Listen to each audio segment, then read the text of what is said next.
holding it. I need to watch out for this people holding his angle. Oh my word! Still forced to swing and does do so with an updraft. Wolverine not expecting the second one there.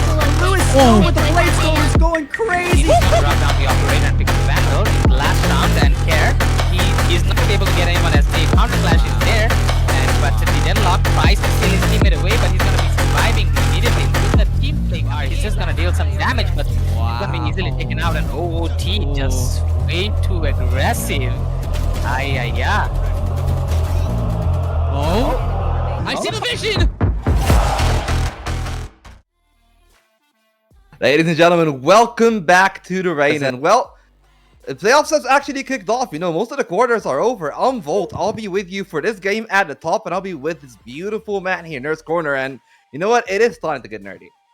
Yeah, I love getting nerdy. I love talking about all the games and stuff. And, you know, I'm stepping in here for Nitera, unfortunately. So I'm a little bit frazzled, but I am not going to be shaken. I got my notes. I am prepared. I am ready. It's the quarterfinals. I believe you said it was the final game of the quarterfinals. You know, let me double check.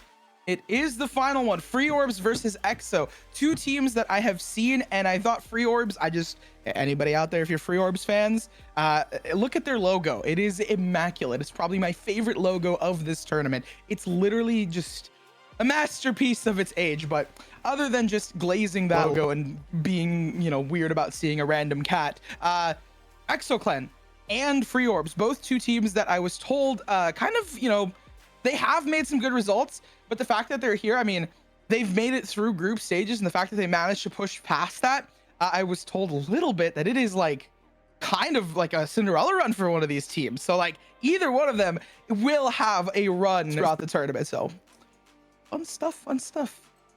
Yeah, fun stuff indeed. And you know what? For that little bit of fun, we actually might have a little bit extra just before the game starts. So nerds, everybody in chat, how about you say hello to one of the players from the side of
We're going to break, Ollie? No, I think we're just gonna be here, you know, like So until many we words, can get so them many sorted words. in and out. And you know what? We got 3 orbs out of the way, and like we can actually maybe talk about the game a little bit more. And I feel like one of the most important things here is going to be like the map selection, because if I remember right, when they played against each other in Eclipse, what they had was Sunset and Lotus. And you know what? Both of the maps are still there, but the way that the maps are actually played have changed a lot, especially with these Viper nerfs. So maybe we'll see a change. Maybe we'll see what happens. And speaking of the things that might actually happen, I believe that, well, we've given 3 orbs a fair shake, so we should be getting EXO kind of fair shake as well.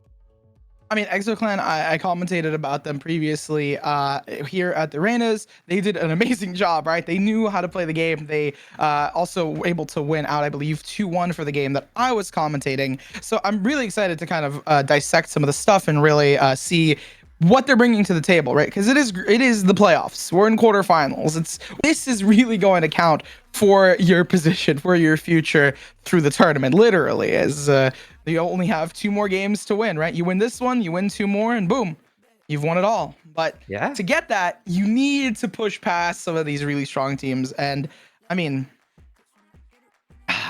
do you have any predictions for the map picks? Because you said Sunset and Lotus, and those are compositions where you really need to have set strategy for Sunset specifically. And something that we learned from Bark was, right, there's no more prep. There's more prep for them this time. There was no prep last time to win.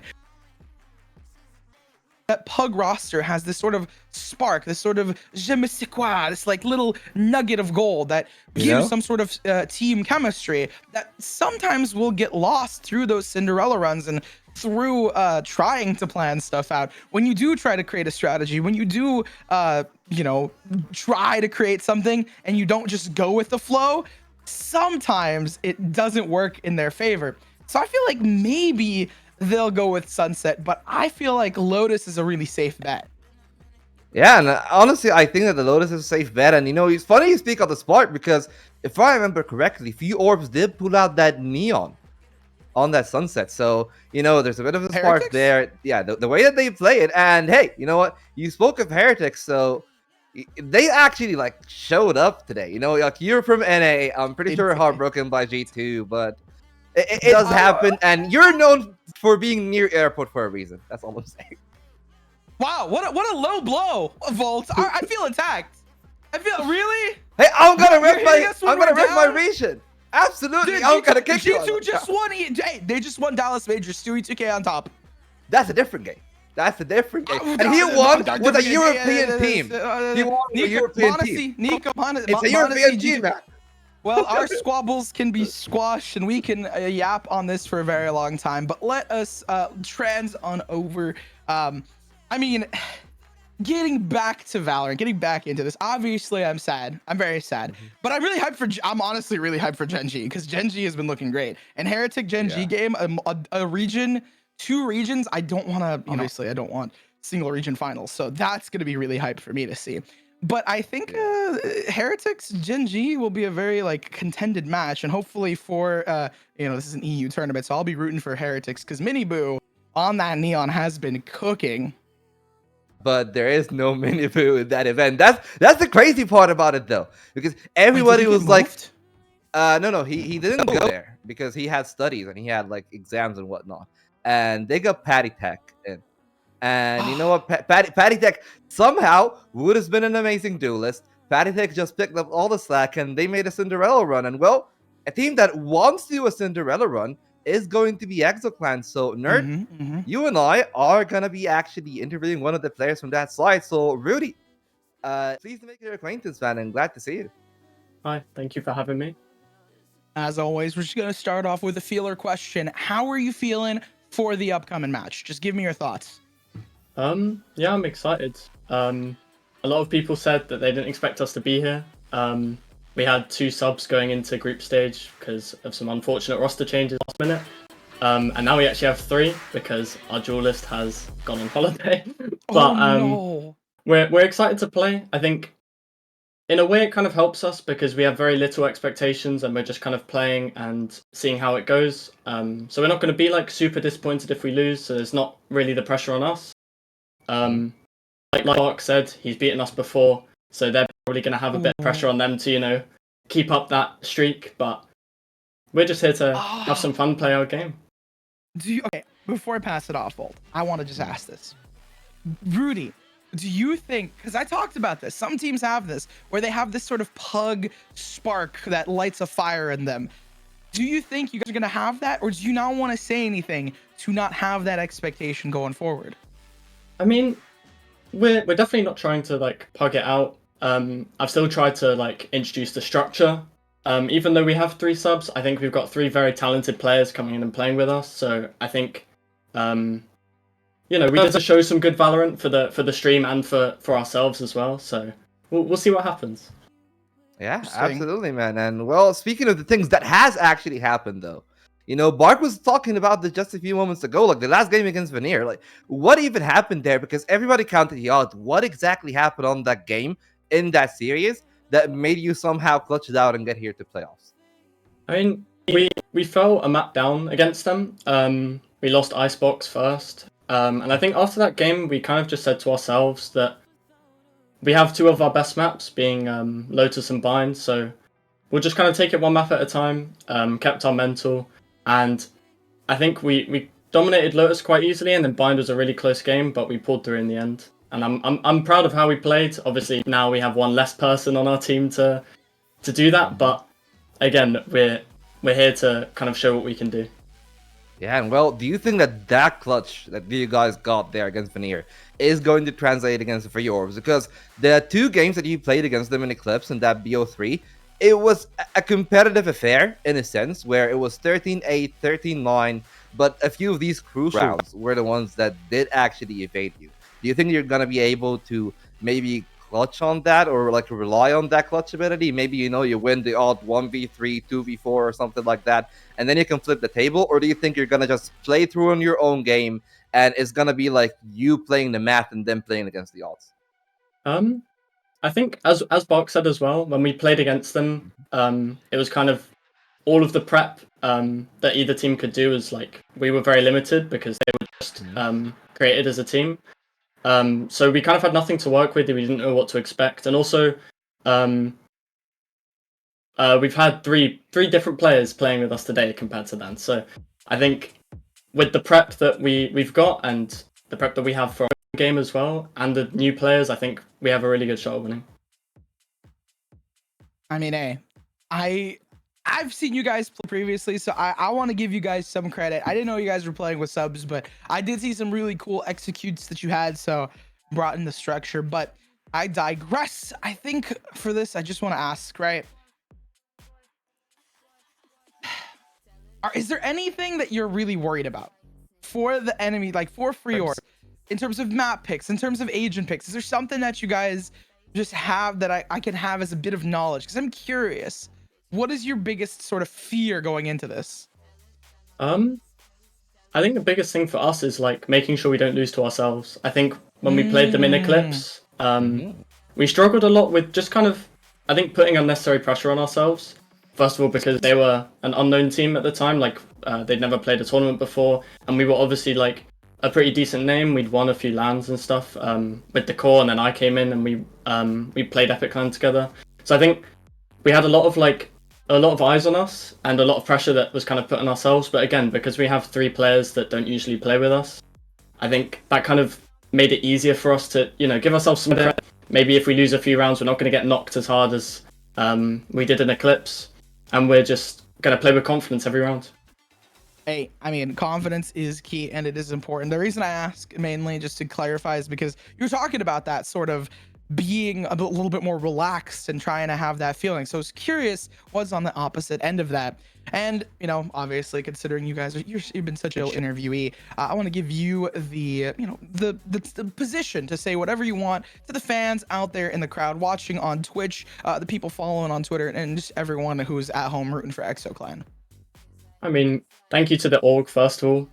They put a lot of trust in me as a leader of the team now to kind of bring forward a good roster. And even though we have subs, I still think that doesn't take away any expectation from us. Maybe the pressure's a bit gone, but I think we still want to win. I think we still can win.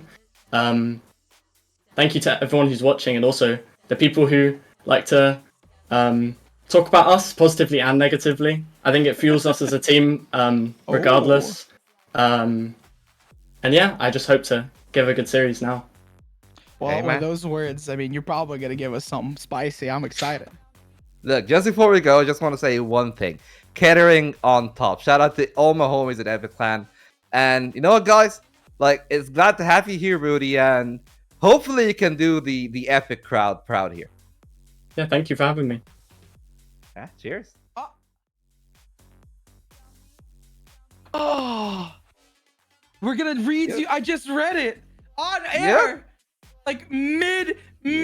I've read the production notes as we were. No, well, I am hugely sorry to the crowd, to everyone at home who was asking about Bark, and they're like, why can't we hear Bark? The audio is fixed. We're gonna be redoing the interview. We could hear Rudy, thankfully, so we know, but we'll definitely be we'll talk to Bark again. That's so unfortunate. Well, we do have some notes, so maybe we'll ask even deeper questions. Not only do the casters get some info, but we also get even more info because we get to talk to Bark again. But honestly, that's unfortunate. That's a little unfortunate. The waffle from production, but it happens. It's life. We can do. You know what? I see it as a miracle. I see Bark's beautiful face there on the screen.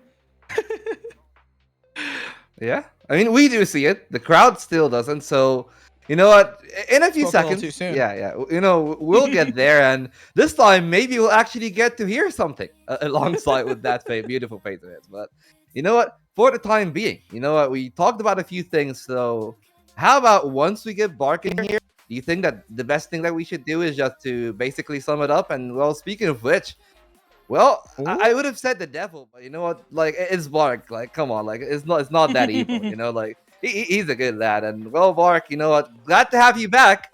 Hopefully this time Back. with some actual audio. We gotta do a sound check. Like, hello, are we here? Ollie, can we get a sound check? Testing, 1, 2, 3. Okay. Oh, I've my changed God. outfit as well for this one, so it's completely fresh. No, it never happened. The previous one never happened. Yeah, true. Real. Nothing's changed. Well, considering we talked to you before, I'm gonna ask you an even deeper question, right? Because you guys have more prep. You're not a random team, but we just heard from Rudy. They're trying to be relaxed. So I'm gonna flip it on to you. What's your biggest fear going into this matchup? Being outplayed by not being outplayed, like unintentional. Because when teams are like unprepared or they have 3 subs, it's scary because you have no idea what they're gonna do. When we played against them in Eclipse, we looked into them loads, but they couldn't look into us. So teams like us or like us then or them now, it's just scary because like There's a lack of anything tape. can happen. Exactly. They could do something completely random and be like, oh, okay, we've lost. Cool. The timings, like you just get timings Yeah. randomly, and it's like Yeah. And then, I see what you mean. Because then there's the fear of, is the timing like something that they've known about us? Or is the timing just random luck that someone lurked through? Exactly. I see what you mean there, different Brock. playstyles meshes, and it's just terrifying. I can't. No. You're giving me goosebumps from that, because now I'm thinking about it myself. I'm like, wow, that is a very deep, very poignant thing. Oh, see? Yeah. You see, like I'm actually thinking about it myself here, and I'm starting to just try to piece it together into the kind of matchup that we're supposed to have. That's gonna lead me into the first question directly. Are you still gonna be playing the same game plan that you've shown in Eclipse, or should we expect changes? Because the meta has shifted a little bit, you know? Like, Viper's knocked down a peg. Like, Cypher is also, like, here and there. He's still, like, of course, the King of Sunset. But then, like, you look at the Lotus and all the changes, you know? Like, could we see something that is considered a bit spicy in today's series? Absolutely. Yes. So I'm not spoiling it, but we have been known for our deadlock on bind, but I'm afraid that is gone, and we have cooked something spicier. So they're not going to be prepared for that one. But I think our game plan to come into this game is to just play our game. Like we play what we've been going, our defaults, you know, our strat, like our protocols, stuff like that. We play that, we'll win. If we don't play that, we might win also, or we might lose. I don't really know. Like, there's no way of knowing. But like, we focus on our game because we can't really like strat them or look at the way they'll play, but really we just have to just play our game to the best we can, and I'm confident we'll win. Yeah, I mean, great. I love the confidence, but speaking of that, like, we talked about your maps, what you're confident on. What do you think that this EXO should be confident on as a team with 3 subs? Because, we're trying to anchor it around that point. If you're a team with subs, do you actually go for these maps, or do you go for the more like Puggy, Ascent, and Breeze and whatnot? So I mean that's what Coalesce did. Not Coalesce. What was the last game that just Oasis? Yeah.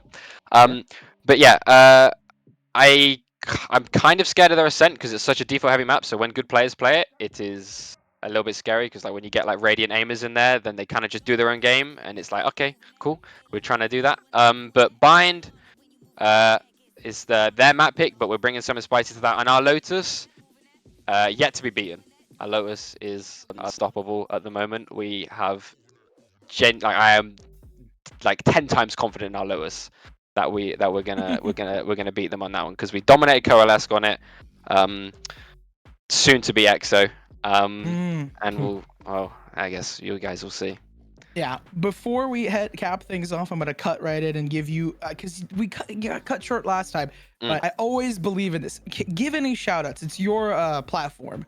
Okay, so shout out to Hunter and FM. I said it last time, but there we go. Goats, yeah, co-streaming this. Thank you guys. They're up in the freaky orbs, keeping the believers. Shout out to Paragon, old jersey that I just had. You guys didn't see that, but I took it off now because I like SpongeBob more. And I don't even know what else. The free orbs, right? Honestly, just free orbs. We're balling it right now. Really happy with everyone just putting in the work and putting in the time. So I guess props to the boys for doing that as well. Before you leave, one shout out for me is just, I said it previously, the cat picture. Hopefully it'll give you guys some room to work with. But with that, we're going to be moseying on off. Brock, thank you for stopping by again. Apologies for the wall previously, but hey, it's happy. We're going to have some just desserts. It is going to be EXO Clan versus Free Orbs. That's what's, coming up on the docket.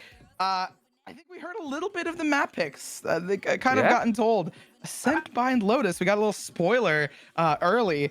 I'm pretty sure that's what we heard from Barack, so I wouldn't be surprised if that's immediately going to be like popping up on our screen.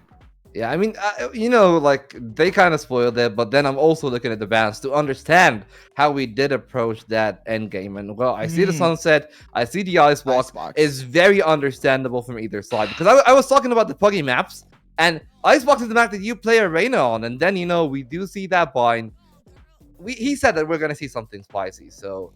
Yeah. I'm kind of intrigued into what could be spicier than a deadlock because that just sounds very intriguing to my ideas.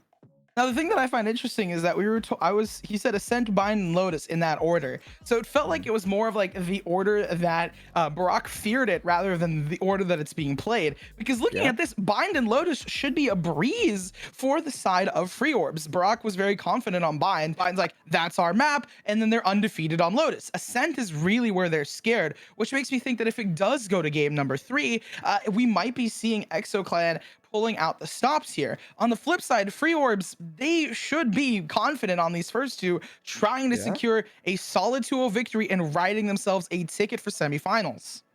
I mean, you know what, you say that, but then again, I remember the way that these maps are played. Like, there's a lot of close quarter combat in Bind, a lot of like trickery that you can deploy. We've even seen like a lot of Yorus, a lot of Omens, a lot of, I would say, that psychological warfare more than the actual warfare that can play a part in that map. And then Lotus, well, Lotus does have some strats, does have some of these sets, but then I look at the team with a sub, I think if any of them is actually a beast on the op, if somebody's cracked on the sniper, this can flip the whole equation. So it could be a 2-0, but both maps do actually give the team with the subs there, being EXO, some space for them to have that X factor rolling.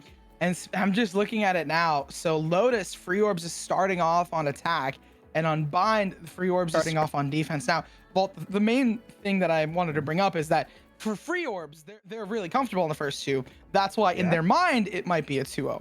But I'm not saying that's not my prediction, because I don't predict a 2-0. I honestly think I've seen EXO Clan play. So I do think that they could pull out the stops. And looking at what we just saw, Free Orbs is going to be starting off on, I believe, attack on Lotus, defense on Bind. Bind defense becomes a little bit rough sometimes, so I'm not the biggest fan of Bind, candidly, but for them starting on attack for the side of Lotus, it could be huge. Like that the way that it's structured could give them a lot of confidence, which could bite them. And that's why I'm talking about this. Why I'm bringing this up, because of that interview, because we talked to Barack, because we did get to talk to Rudy. We get a little bit of insight. I'm really excited to get into this. Bind, not my favorite map, but I am excited to talk about these two teams regardless. Hey, you know what? Bind may not be like I would say it's not the map that like is akin to what was my favorite map. You know, rest in peace, Fracture. Sure, like it had its flaws, but it had a very intriguing gameplay loop. I feel like if you look at Bind, like the gameplay loop is very understandable. You control one of the lanes on the site, and then if you're on defense, you try to play for that one that you control, and you give the other play retake. Or if it's a strong site, you just hold the entire thing and you don't worry about it. And that's the worrying part, is that you need a very specific comp to break into these close quarter corners, where like whether it be hookah on B or it be short lamps on the A side, and that limits the Asian pool, which is why I'm even more surprised. You know, like what is it that they actually might cook here that can break that traditional mold? I mean, we're gonna see Raze, Cypher, probably Breach Gecko, something along those lines in those compositions. Brimstone is super popular here. We get to see Rudy again and a beautiful poster. But I mean, there's just like, because of that, because it's so kind of, like you mentioned, figured out, it's solved. There's really a little bit of room for creativity, but it's not as much on some maps like Breeze or Split, where we've seen 4 initiator, 4 duelist comps sometimes even work for Paper X and whatnot. But I digress. I don't like Bind because there's no central mid, and the rotations feel very reliant on the teleporter. And so some teams, it feels like they rotate a lot, but for other teams, they just hit sites, and they don't rotate at all because there is no mid to rotate through. So it becomes rather difficult to do that because it's telegraphed very easily. The moment you hit the TP, makes a noise, and now everybody knows that you're going to be flipping sites. You know, you're going from A to B, and vice versa. You know that they're going to be showers. It makes it rather risky, and the reward is rather limited, unfortunately. The only time we see them used 9 times out of 10 is in 1v1s, when you know there's like one player on B site, so you TP showers because you have a little bit of timing, and you can tell if they're going to go through showers, and you know if they're not going through showers, they're going through CT. But yeah, Bind, I digress. It'll be fun to see what they play with. I want a Deadlock. I feel like if you're going to reinvent the wheel, I feel like Deadlock is really good. Apparently. Oh, okay. So we got the update, nerd, and we will figure out what will it be as we head into the Asian Select. And now I'm just really excited to see what they're gonna cook up. I mean, all of this feels like the usual, and not gonna lie, from the side of FRO, I just think that this is a very stable team composition. Sure, it does lack the weakness of not having a raise, but I really love that Frey Breach combo. It has no Sentinel. Yeah, but still, they're going to be mainly playing retake, no? I mean, because realistically, they have double smokes. They're going to use Viper closer to the Sentinel role, like setting up the util. Yeah, and you know what? I like that because I feel like in blind, if you're actually able to play retake while holding one of these 2 lanes to the side, it becomes so much easier, especially when you combine both like the Prowlers, the Seas, even the Nightfall on the fault line. Like, you know, like the 2 ultimates are very similar in the way that they're used, and that can actually break an entire hold, which is something that I enjoy from the side of Free Orbs. I think that they do have that prospect of like, okay, we go into the map, we have our game plan, and we're picking a team comp that will complement it. From the other side, EXO is just the basic team comp that you like to see. And my favorite thing here is that there's no Sentinel on the other side either, but, and that's a very big takeaway, Rudy on that KO can be devastating with that knife. I mean, Rudy, right? We talked a little bit about it. I love how we see 2 players, right? EXO, and then the rest of the team is just kind of all over the place since they're playing with substitutes here. On the flip side, I mean, Free Orbs, they don't really have too much, but either way on their end, but it's fun to see. It's funny to see. The thing that I'm really curious about is the fact that there is no raise. And the biggest like drawback to having Rays, especially, well, not the drawback, the biggest reason, I guess, purpose of having Rays is for those Cypher trips. It is for that sort of defensive break to really push it on site. Free Orbs doesn't have that. Free Orbs doesn't have the satchels to have verticality and movement. They really need to just be pushing W keying in on site, which is why, I mean, they have 3 flashes more or less. Oh, little hiccup. They have 3 flashes more or less, but it becomes rather weak. On the flip side, they have also 3 flashes. So Yeah. realistically, both teams have sort of the structure that could work in their favor. For EXO Clan, I'm just going to say I favor the comp a little bit more. It feels like it's easier to play off of. Oh, that's a very big duel right there from P-Horse. Thankfully for the other side of EXO, they were trading pretty well until Gox just decided to have the whole cake and eat it as well. 3K from him. And, well, that's off to an excellent start right here. The real question is going to be, what do you do from here? Because you were talking about these flashes, and they instantly got put to use in Belong. I mean, they took a lot of Belong control. It's now a matter of them seeing if they can retake some space. This is where Cypher, this is where really Yoru thrives, right? Because you can teleport back towards B, but because it's so early in the game, this sort of 2v3 really can't be fortuitous for Free Orbs.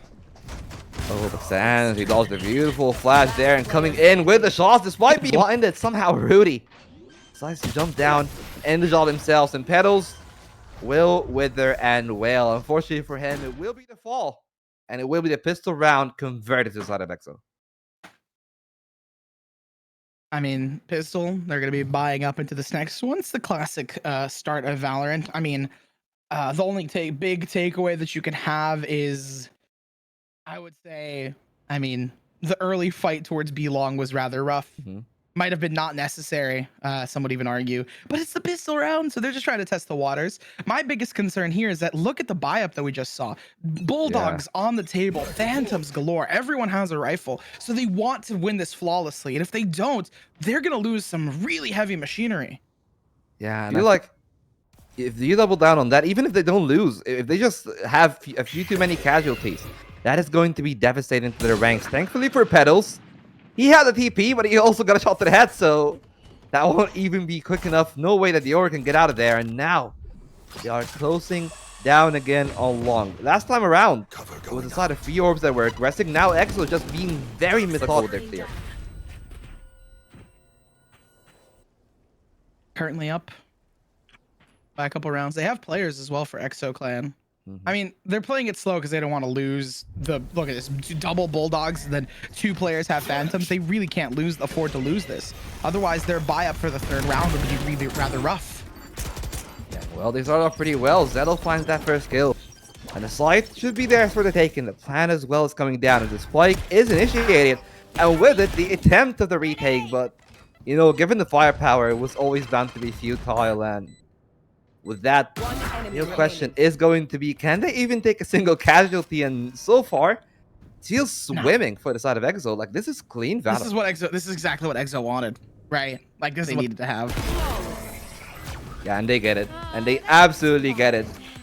3K into a 4K. Gogs and Zettel just performing brilliantly right there in these first 2 rounds. Of course, granted, it is against an eco, and it's pretty easy to farm out those classics, and that's gonna make things a little bit more difficult, though, for the side of EXO. This 3rd round, though. Vault. Yeah, exactly. So, like, this is the round where we really need to start seeing some changes, because EXO Clan, look at them, they have full rifles, basically full shields. There's a real shot and opportunity here for EXO to win 3 in a row, which breaks up and win their, they win their bonus round. That is going to start steamrolling the economy, and the next round will be an eco, and Free Orbs are going to be left in the dust. Looking what Free Orbs are doing now. They have some control. They have some space created. Petals. Oh, immediately telegraphed. But they're gonna. This is where Yoru starts to kind of showcase some of their prowess of, like, you could do so much with Yoru. They teleported, so now look at the side of EXO Clan. They're worried. They're concerned. They're investing resources into this control when Yoru's not even there anymore. They're on A site, just meandering around. Yeah, and I like that a lot from Orbs, but it's also going to come at the cost of not just being telegraphed, but also them running out of options, because you're going to expand your playbook the longer that you go with these Euro shenanigans, you will need to capitalize on them, find a kill or something. Because again, we've talked about this EXO clan, a very heavy investment in round 2, and it's gonna pay off because exactly as he said, that's a lot of machinery that they have, and right now Zach is coming in, and I like this from Few Orbs. You play for the retakes, it's the kind of comp that you want to do something like that with, but they need to find an initial kill. And they will not, because on the opposite side, it will be K buying a whole lot of time, and despite that, somehow, Tracer coming back. What is Mark doing? That's just way too overzealous, and they just gifted the round out of that. I think they thought no one was gonna be there, or at least they're gonna further back. Now Gogs just has this angle. Slight is in a 1v3. They don't have too much to work with. They have a really good cross setup. It's over. Slight has no recourse, I think. They have to try and save and play for exits. At least that's my assumption, is just see if they can get a pick and then get some value out of it. Well, but it's over. Try to go for the pick, but yeah. It's because they had players towards triple. They had players under heaven. Like, realistically, they kind of threw the round, like you mentioned, the moment that they jumped into U-Haul, right? We got a really good replay of this. Barak pushed in very aggressively right as they got caught. This is when the real blender started to cook through. And yeah, third round picked up. This is what I was concerned about. They even pick up some free upgrades. They go from having Bulldogs to Vandals. And this is an eco round for the side of Free Orbs, but it is looking rather dire. I would say you want to time out right about the next round. So the 5th round, you have weaponry and hopefully a different strategy. Oh, well, not strategies will not matter. Yeah. Yeah, like, you know what? It's a very bad way to get started. And again, we talked about this on Blind. You really need to take those contacts. You need to take those duels. But the problem is, you didn't take them when you had guns. And now with pistols, starting to fare a little bit better. But they'll need to get a whole lot more before they're actually convincing it around like this. Especially with Cape. Avoiding that seize. Getting back in there with the rest of the team coming in back towards short. It's Bark against the world. But that Sheriff could actually be tested, and it could find the whole round here. A few good headshots are going to be lethal. Omen TP to the bench, and they are aware. Barrel spotted, but the shot is very difficult to get, and that's going to be Gogs easily. Connecting with that spray down. It's leaving a Slight, you know? Yeah, exactly. Again, it's always that. It's just back to Slight. And I think at this point, right, it's pretty easy to say that, like, there's nothing that can happen for EXO, for Free Orbs. Sure, a couple players go down here, but the timer's gonna be dinked out. So is Slight getting popped in the head. 4th round picked up. This is gonna be the real big important round for the side of Free Orbs. If they lose this one, that'll guarantee, I think, EXO Clan's 6.5, and that is not something you want for a team like Free Orbs. They were confident going into bind. Like, I'm looking at my notes here. They're confident going into bind, but they're really confident about Lotus. Like, they've been undefeated on that map. So is what I was told from Free Orbs, from Mr. Brock himself. So it's interesting because they said more prep, right? They're not a random team. They have some set strategies that I've been seeing, like trying to play retake together and really messing around with a Yoru. The shot calling is there, but it's just been read into by the side of EXO Clan. And EXO Clan, again, right, that sort of unknown factor of, like, these really solid players, but they don't really have any tape on them, so we don't know how they play, is going to replay a lot in their calling during these timeouts. Oh, I like this from Fiorbs. They buried that showstopper. The problem is the op is just in a one-and-done spot. That means that they really needed to be there for the trade, and unfortunately, too little, too late. Pedals right there, just not having the correct timing, and it's making things much easier for EXO Clan. But if you're Free Orbs, you really want to keep pushing here. This retake is going to be pivotal. Without the knife, they do have the util, but the problem is how effective is it going to be? Because some of it is spent here on lamps, and it's a good value. Slight finally being involved in the action, and now the thunder will be rolled. A player on a truck that they need to get rid of, and they will. But the problem is, now the stun has faded off. You need to fight those players in short. Luckily for them, Sans is going to win that duel and the next. And Free Orbs are finally on the board now. I mean, finally, the whole sigh of relief. They didn't need them out. They managed to just play off Slight's ultimate. We see it there. Lou, the only player playing on site, unfortunately, getting pinched. I mean, realistically, good stuff from the side of Free Orbs. They've carried over 3 rifles as well, so it is going to start building their economy. The Omen op is an interesting thing to note here. Normally we don't see it on Omen, but I'm sure Lazo is going to have a really fun time just holding a cheeky and getting a shot and then immediately teleporting away. It's interesting, right? Because on a map with teleporters, they have double TPs for Free Orbs.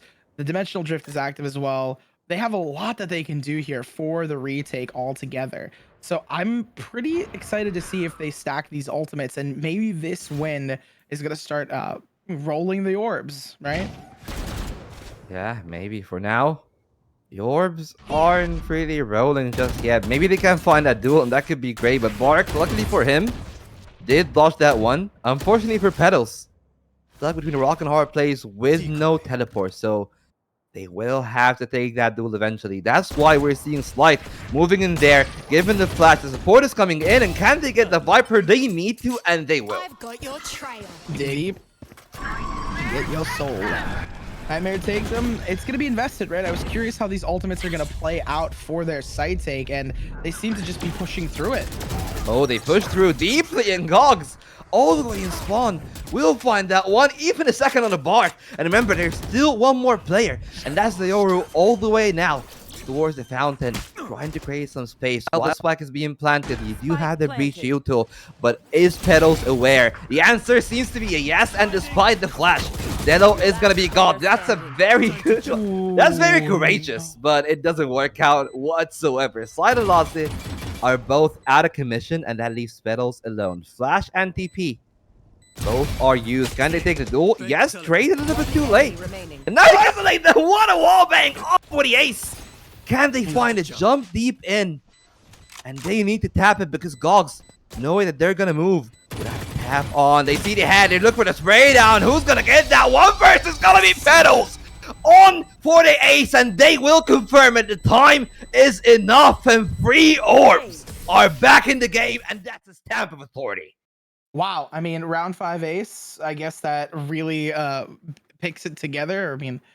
Or round 6 more specifically, but that was intense, because in my mind I was like, Free Orbs just decided to ult there, and EXO Clan read into that perfectly. So the ult came through for the side of Brock, but then they knew, okay, well, their ult stall us. There's nobody on site. Let's just push in. That's exactly what EXO Clan did. They pushed it on site, dismantled it. The retake was there, and they had numbers. But the isolating of the fights, they lost their ones. Nobody could pick up their ones, and the refrags were just not found. Nobody was peeking off these off the contact, and that was really what sold it for them. They wanted to win off of time there with those 3 players, when they should have just won by trying to, kill Petals to make sure that they're not alive on the server. Well, they won 1, but they will need to win more. The problem is they're a bit overeager here. Cape again. Winning those in extremities, and that's going to be a very big factor, because now they try to fight back. A Bark is going to actually be bitten into. Sans is going to at least find something for the team here, but they are still down by 2, and there is definitely an option for Buddy here to take that duel. Sans still, though, holding strong despite being flashed, trying to take those duels. One more head to be found. Even more could have been figured out, but luckily for them, Cape is still the hero of that one, doing all the work. All 3 frags that were the 2 on the A side, the 1 here to close out B. Spike is planted. Petals was here before. It feels like deja vu. This time, however, it's gonna be even more difficult, because their health is gonna be bitten out by that Viper's Pit. They will make the long rotation. The problem is, this is very telegraphed. Now, they should have the idea. I'm pretty sure that Rudy is either gonna duck in or play around, and he does neither. Don't predict it in time. And now it's all on the K, but the timer is sticking a bit too low. Petals walk it in, and the flower will not bloom. Cape denies, and EXO are back on the board. And they managed to find themselves some picks at this point, right? They Free Orbs, right? Like I talked about this, where EXO Clan had the right reads onto Free Orbs, and they still managed to win off on it. The previous round kind of felt more like a fluke than a consistency because of that ace. Not to diminish it, it was a great ace, but still, as you can see, EXO Clan still really comfortable with their reads and how they play this. They know exactly what Free Orbs is doing. The previous aforementioned ultimate, and in this round just just being better in terms of their aim and being more comfortable with their reads. As soon as this ult came through, look, Cape is aware, running back entirely. Great job on Petals, staying far enough away that they aren't like, they don't spot him with that, what is it? The little indicator that Yoru effect, has. yeah. I don't know what it's called. The glow that Yoru puts around you. Let's just say it's an indicator. But you know what? One of the things that we actually haven't really talked about a bit is the effect of the economy. Because sure, it's a 2-5, but you think about the rounds that Free Orbs won. Both of these rounds were very expensive on the team. The round has just been very difficult. The entire game just feels like that they can't catch a break money-wise. At least they have a few ultimates, but in a round like this, where the best that you have are a couple of sheriffs and a couple of shorties, there's no way you're going to miss something like the Viper Spit. And they are converging in the right spot. The problem is EXO are still aware, and they have great anticipation to that play. Oh, they're aware. Oh, they're aware. EXO clan just dismantling these players. Free Orbs. There's down to one player at this point. Sand's gonna look to see if they can do some damage, but that's about it. Heroics coming out here. The flash comes through as well. And a perfect opportunity as Gogs was just running around. Not the knife. Not the knife.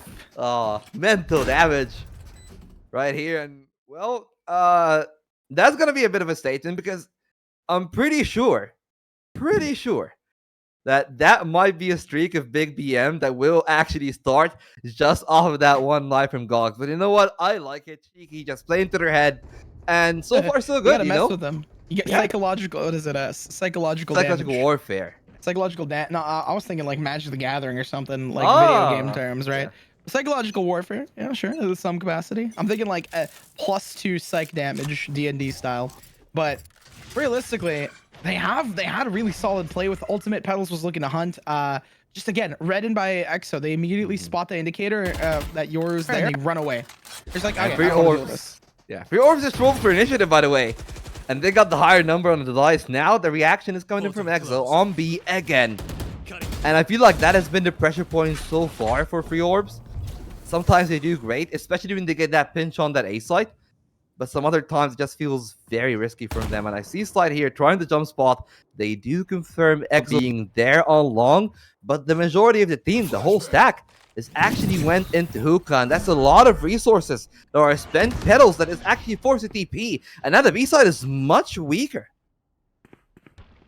Okay, never mind. I'm taking it all back. Petals is back out. I forgot the TP's there. They're gonna try and fight for it again.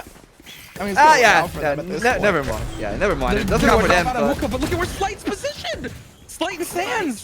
They're just gonna crunch through. Free Orbs not rotating out early, seeming to do a way better job here. The Spike compromised in a rough position.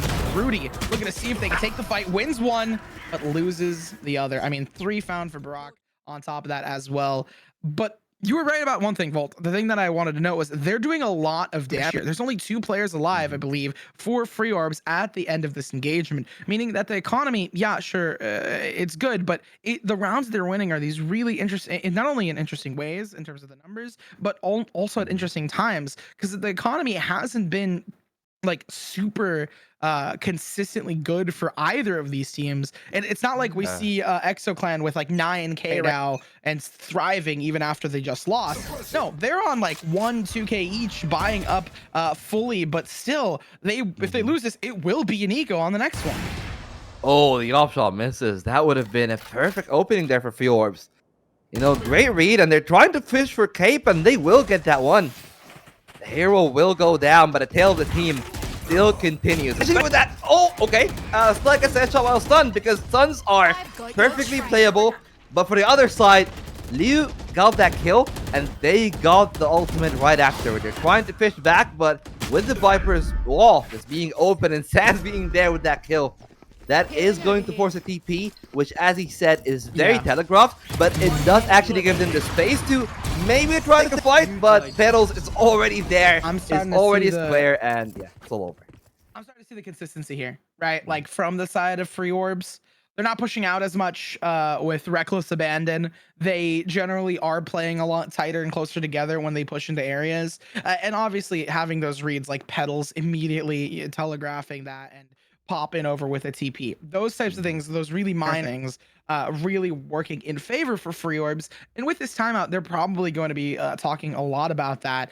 EXO Clan is just losing some of these fights because they've been doing a good job reading into what Free Orbs is doing, but Free Orbs isn't doing the same stuff. They're not going to be pushing out as chaotically. They're not doing the same strategies as they have been. The stack towards B has been working as well for the side of Free Orbs, and A site hasn't been hit as much. So I'm assuming EXO will be going for an A execute of some kind, just trying to throw Free Orbs off their trail. And I wouldn't be surprised if Free Orbs also has this. We've been seeing this sort of like, I don't know if it's exactly because I don't have it written down, but I feel like they have been hitting B like lately a little bit more. They really have been. And so I think both teams know that it's gonna be an A. They feel like it might be an A hit. We even see some pings.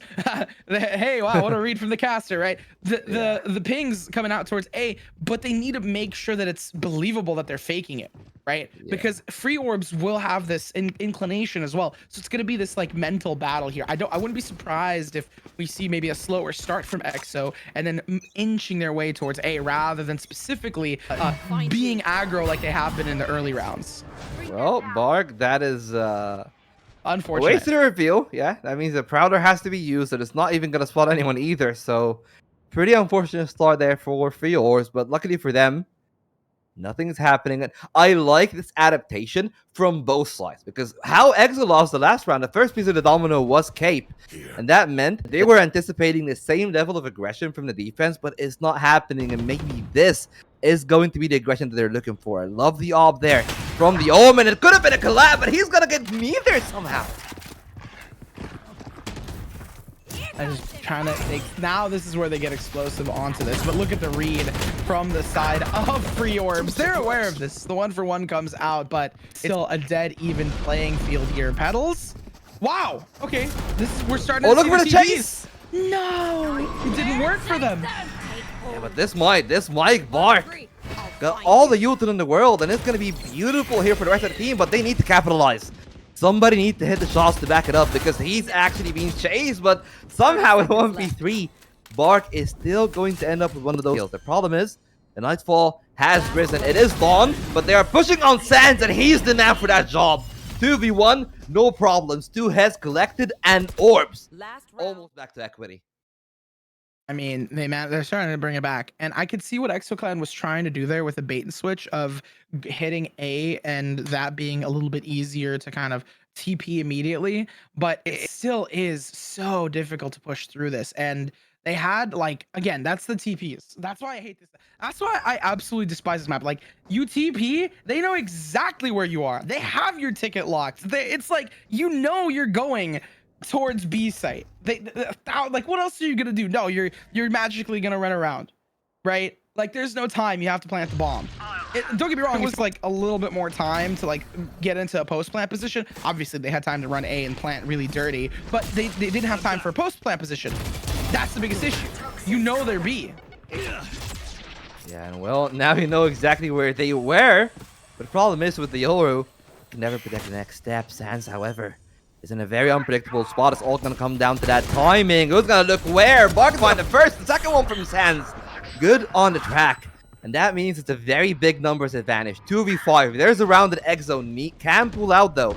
It might be this one. Because most of the util is used. It's all going to be gunfights. And Liu is going to fare better than Rudy.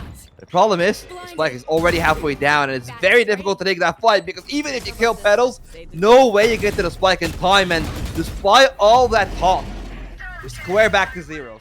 6-6. And it's going to be the second half to decide a winner between the two sides.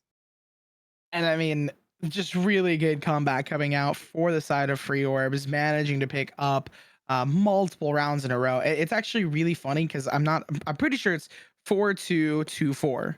So 4 for EXO, 2 for Free Orbs, 2 for EXO, 4 for Free Orbs. Yeah, it's such a funny score line. It looks like they just put a mirror down the middle and like inverted it, like they just flipped it around like 180. It's such a funny little like image. I don't know, it's like some math. It feels like some sort of math nerd is gonna come out and be like, oh, this is like this Pythagorean whatever concept. I don't know, it just looks funny. And jokes aside, 6-6 is on the board. Like you said just a couple seconds ago, this side will decide who's going to be starting this best of 3 up. And look at this push. Oh, EXO Clan. massacres. It's just, I call this a candy cane kill feed, right? Like, it is back and forth and back and forth. Yeah, you know what? If you're on the dopamine rush, this is exactly the kind of play you want to see. The problem is for Rudy, though. All alone, backed up. The flash might be great, but there are 20 people. All of them are blind, but doesn't matter because they have way too many bullets for you. The teleport even sweetens the deal further. Even the orb, you know? Everything is going right for orbs, yeah. Barak picked up both of the orbs already. I need to start a counter of how many times Barak is going to pick up an orb. Well, for now, we're going to pick one more on the spike plant, and I'm pretty sure that's 5 out of 8, right? Okay, yeah, I mean, it's literally right about to be there. Okay, not 6 out of 8, but close enough. Just around for 3 orbs, and you know what? I really like that start that they've had right there. Like, again, the aggression on B, and we talk about tape, we talk about studying. Both teams seems to be aware of each other's default, and that play right there was an attempt to go against it. But for the second time in a row on that pistol, the aggressing defense side are just not up to par with the trade protocols that we see from the attack. Yeah, the initial picks went in favor of free orbs because they were just holding there. And from there, if you're going back and forth and you already have the numbers advantage, well, at 3-2, which is exactly what we saw. That's how numbers work. Yippee. The one thing that I'm really worried about here is, I mean, EXO Clan, they're going to be fully saving.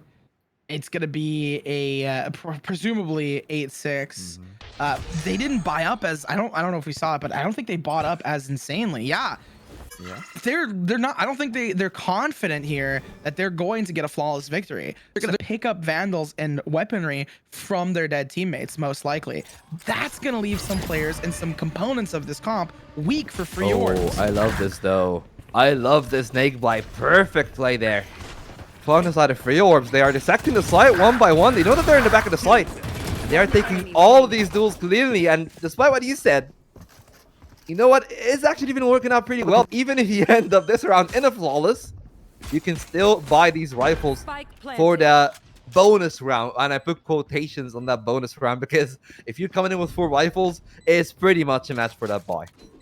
You could just call it a rifle round at that point. It's called the bonus, but like it's just a rifle round.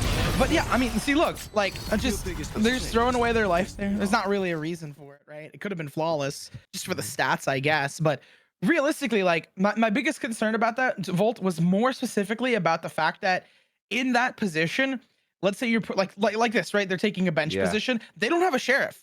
So if the enemy team did decide to force up, which we have seen some teams do, not all teams, but some teams are starting to get real feisty on that second round. They're buying shields and sheriffs and they're ready to tap some heads. That was my concern. I was curious if they had, like, this is why I would love to talk to them again after this, if they had read into that and they knew EXO Clan is not a team that does that, because that would make a lot more sense. Yeah, that was my, like, I was like, was it their thought process? What are they really going for here? Interestingly enough, we don't see the all tapes. I mean, it is all tapes. I was gonna say, interestingly enough, we don't see the Nightfall, but we do see the Dimensional Drift coming out rather early. Oh, and it's used out in the side. They already got control inside. It's Lou, the one player that is around Hookah. I love that poison, but the problem is the orb is not gonna save them for the time being. Not for too long, and that's just the cleanest that can be. You pressure along with that Yoro ult, you still can have a lot of control. And it leaves EXO Clan in a very rough spot where in a 3v5 like this, I feel like you need Rudy to find the kill. Otherwise, you just gotta back off. Too suppressed. There we go. I mean, at this point, it's a 5-player hold on site. They have hookah control. You peek into this, you just die. I mean, oh, got the 1-for-1, so it's not, it gets traded out, thankfully. But, I mean, they're going to have to be really dynamic and really fast. Great position with the util is going to force Zello out. And I feel like they're just waiting. Like, I'm surprised they didn't peek off of it. They knew that he dropped. They're just waiting. I mean, that's a smart play, though.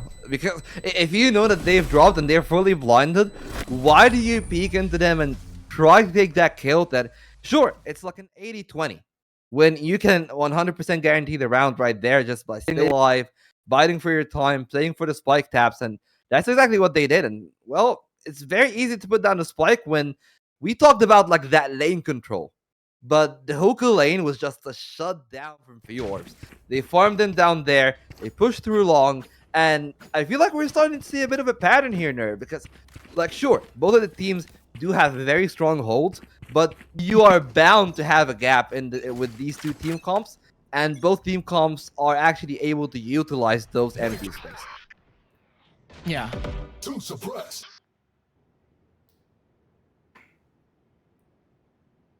Just waiting here now. I mean, it's the eco round for the side of EXO, so they're gonna try and play in these ratty corners. God, that's such low HP. So clean, though.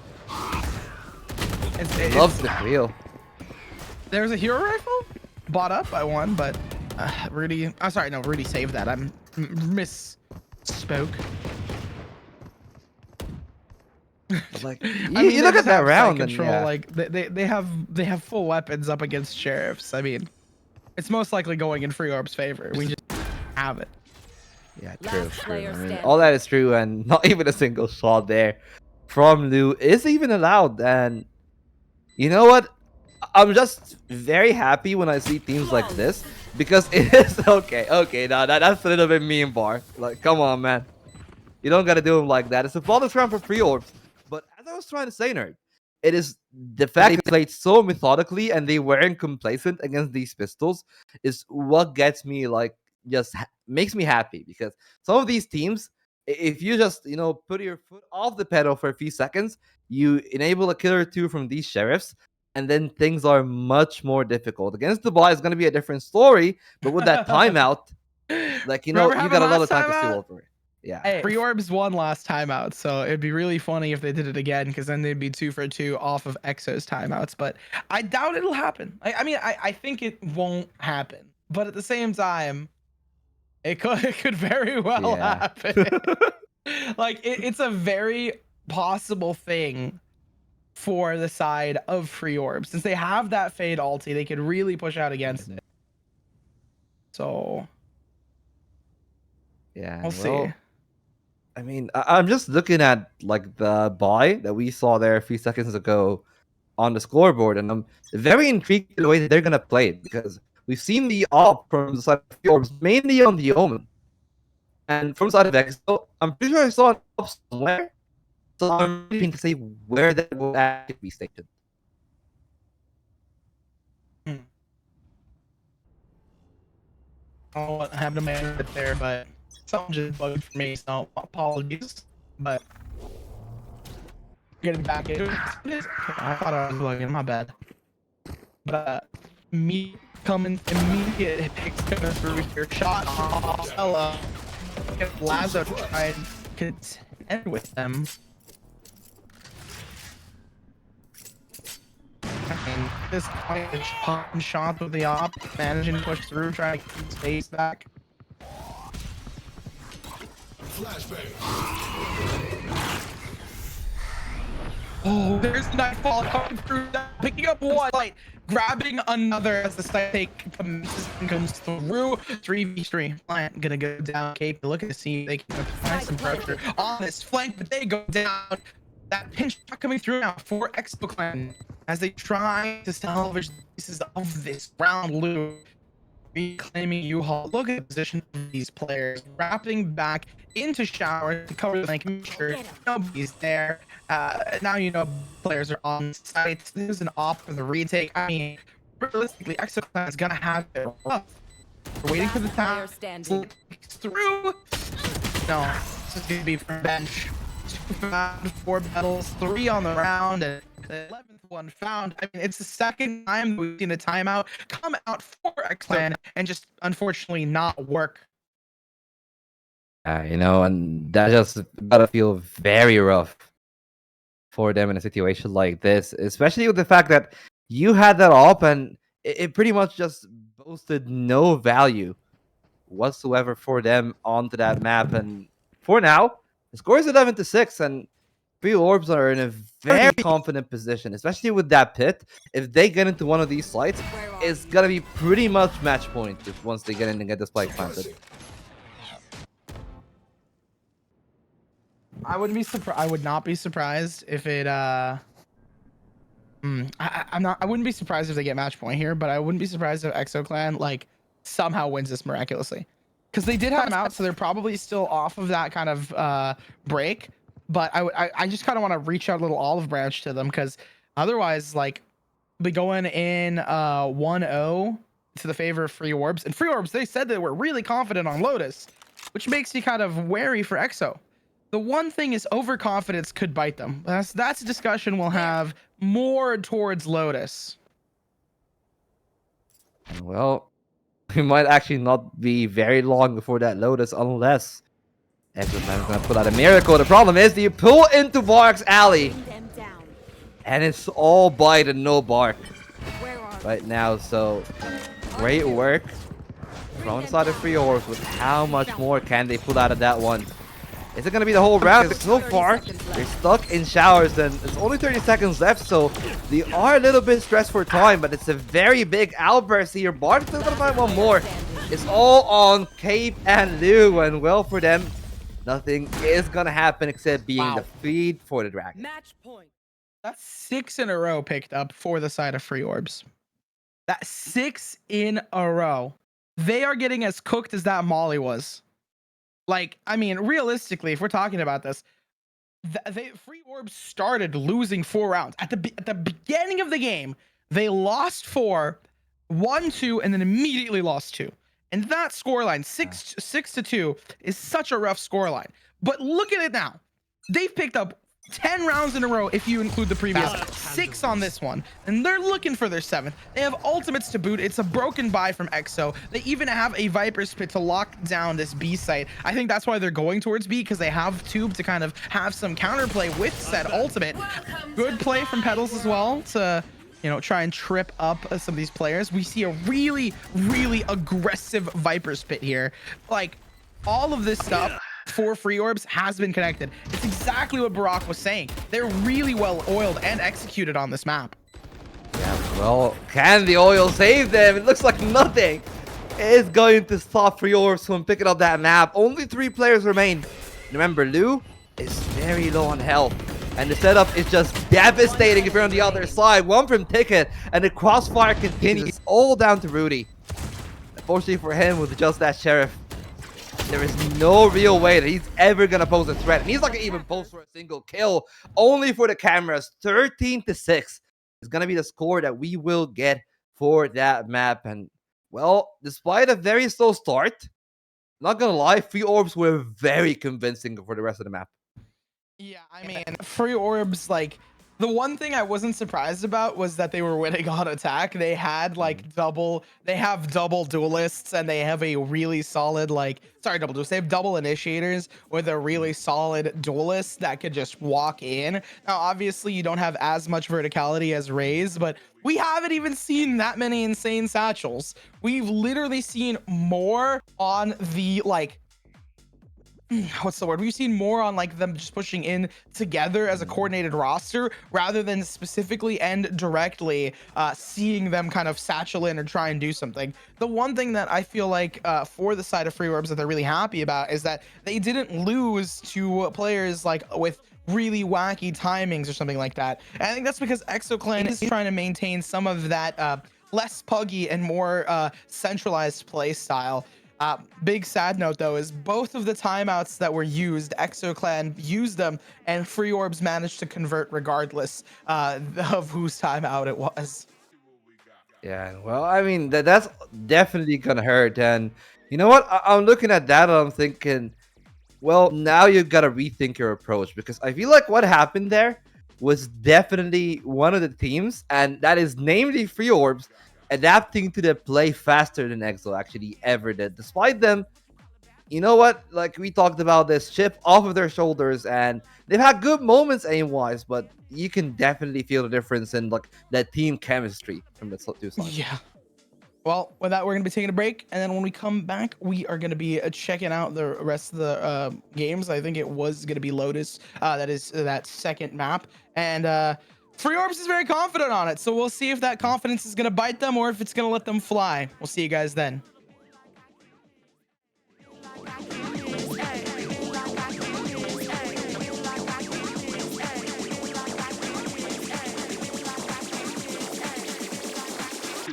Looks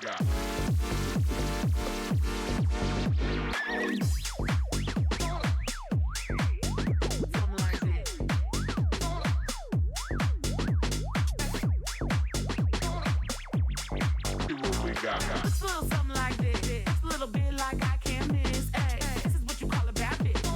This is what you call a bad bitch. Looks a little something like this.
This is the fallout.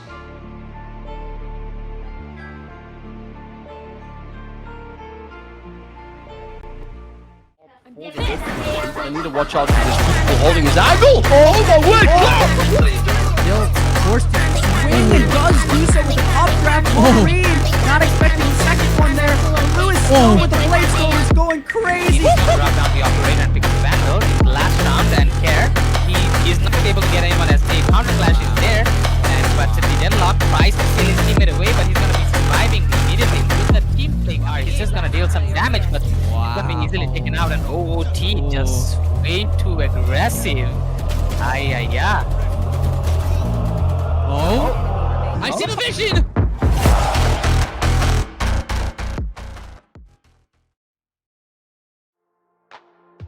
And well, we started off with a very big statement from Fiorbs. It looks like it might as well be a repeat here. I'm still here with you, and still with me, Nerd. And it looks like we all still might be stuck in the same time loop from 2 months ago, because EXO feels like they're the team that they're trying to do something against Fiorbs, but nothing is really working for them right now. Yeah, I mean, it's just chaos, right? Like the way that I've said it, it is chaos. I mean, looking at so far at the notes, like for the 4-2-2-4 kind of vibe is really funny, but they won 7 in a row on the half and 11 total in a row rounds that have been picked up by free orbs. That is a statement. 11 rounds in a row, won unanswered, and both times for EXO Clan being executed by free orbs, not by EXO Clan, is even bigger of a statement. Now, this is kind of what I was talking about, where Barak, is it Bark or Barak? I've lost my mind. Correct? It's Bark. Bark. I've lost my mind, but it's all right. Hey, Americans are loving their presidents. What can you say? What can you say? Why am I getting flack for this? I'm not coming back to cast. I'm never coming back to cast. No. My bad. I'm sorry. I don't need an else. Okay. Other than whining and dining and being a whiner here, I'm back to my main point that 11 rounds in a row, big statement. The timeouts not being converted. This is exactly what Barak was kind of hinting at, right? They were still. Did I get it wrong again? Yeah, it's fine. Oh my god, it's what they were hinting at. It's Exhibit what A. They are comfortable on this map. There we go. My point's been made. Yeah, and you know what? They're very comfortable. They're very comfortable, but that can all be flipped on its head, because I don't know if you've been up, but most of us folks here in the EU, you know what? It was early hour in the morning, but if you wake up early on and you're not a vampire, you probably would have actually called like the Heretics G2 game on Lotus, and I feel like I have that in my head, and that's a very high bar for the boys. I'm sorry for something like that, but dude, I just want to see an entertaining game. I've just been rewatching the VODs. I cannot stay up that late, so I have not been watching the Heretics, unfortunately. Hey, I mean, it's like, what, 10 in the morning for us? So it should be like 2 a.m. for you guys, or like 3 a.m. depending where you are. It's like, it's 2 in the morning for me, and I'm sorry. I have a normal sleep schedule. Unlike some people, I go to bed at midnight and wake up at 8. That's 8 hours of sleep. I love it. But something else that I love is these compositions. Yay, we're getting the standard comps from both sides, most likely. Fade, Viper, Omen, Raze, KJ. Like, please, realistically, don't say that. I'm getting like PTSD from Ascent. We have a breach. Ooh. We have a breach. Wow. It's not going to be... We have a breach. Which means, what are they sacrificing? Are they sacrificing the Viper? Are they sacrificing the Raze? Something else? It's gonna be a Neon. Like Raze? It's gonna be Neon Breach. That's what free orbs usually run here. Really? Okay, so well, I should have left this to you then. I mean, that's what they played in Eclipse, and I'm pretty sure that Pedals, like if you actually check free orbs socials, they were like talking, oh, like Pedals, no way you're actually getting buffed. Then, well, it will be the pre-buff, because the buff hasn't been live yet. So Pedals is still playing on 810, not 811 Neon, but that was more than enough to get rid of EXO back then. And it might as well be good enough for now, because is going to be a very different dilemma. Like Fade Raze in comparison to the Breach Neon. How do you feel that should play out, considering the side selection that we have going for now? I like Neon. I personally like Neon. But the biggest issue of Neon is the verticality, right? That's the negative of playing Neon. And I feel like on Haven, that would have been really rough. On Lotus, there's like a couple of vertical places. But all of the vertical places can be easily, like, you can jump to them. It's not like you need to reach them. It's not like you need to get to them. It's very much like, think about C with me for a second. If you're picking in halls, there's a ramp to get up towards halls. Like, you don't need a satchel or a dash or something to like get up towards halls. If you think about C again, there's a box, like a double box you can jump to. A DP. Right? Exactly. There's a couple of places where you can go to. The gimmick of this map isn't like its verticality and its chaos. It isn't like Haven where it's the first 3-sider, but it's a better Haven. It's I don't think it's better. I like Haven more. Don't how dare thee? But Haven, like the thing with Haven is that it's very much like Ascent but with 3 sites.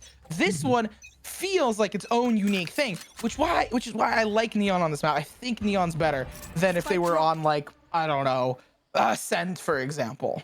Yeah, but they're gonna need to be very bursty in their execs if that's what they're playing for. And you know what? The changes of the map make 50-50s like this very difficult, but despite that, Pedal still excels on that opening duels, and they even dodge the paint shells coming in from the race. So it's all swimmingly. They open the doors, they can go in on C, and the fuel on that orb will expire shortly with only 2 players being on site.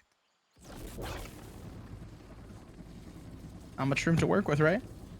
Yeah, just but kind of mosey on it. Though. Oh, the first shots come through. Managing to find the 2 players off the rip. It's going to be pretty huge, but it's traded out immediately. EXO Clan, I mean, they need to win this, right? It's cut and dry. Yeah. They win this, we go to game 3. If not, it's over. And Free Orbs takes it. I mean, so far, it's so good for Free Orbs. They get the spike planted. And the good thing for the side of EXO is that most of the utils coming back on right now. Both the alarm and the sentry are in play. One alarm from the other side has alerted to their presence, and they're trying to push through. The problem is the aftershock came. You had to move, son, and you did not move in time. And now Lou up against the whole world trying to fish for a frag, and a frag will be fishing for him. Sans is going to be the master as Free Orbs yet again with another pistol victory. I mean, at the end of the day, Free Orbs has been doing a pretty good job of their pistol round conversions. They're starting attack side on here. I mean, attack side Lotus is the side. Any 3-side map is going to be attack sided. So I'm not going to be too surprised. Okay, and this is where again they buy 3 rifles. It should be read into here by EXO.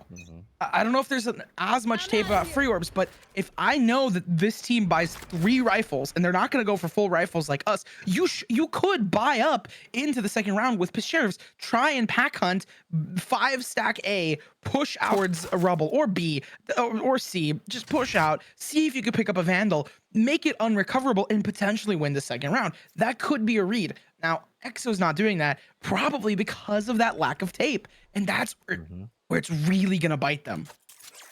Yeah, you know what? I'm pretty sure that was gonna buy EXO more. It's probably gonna be the lack of firepower more than anything. But that's definitely gonna add up. Maybe not in this round, but for the rest of the half. And we're gonna need to see Evo, like EXO, Evoing their like defense much quicker, because you need to that much quicker when you don't have tape. And we didn't see that much in the blind.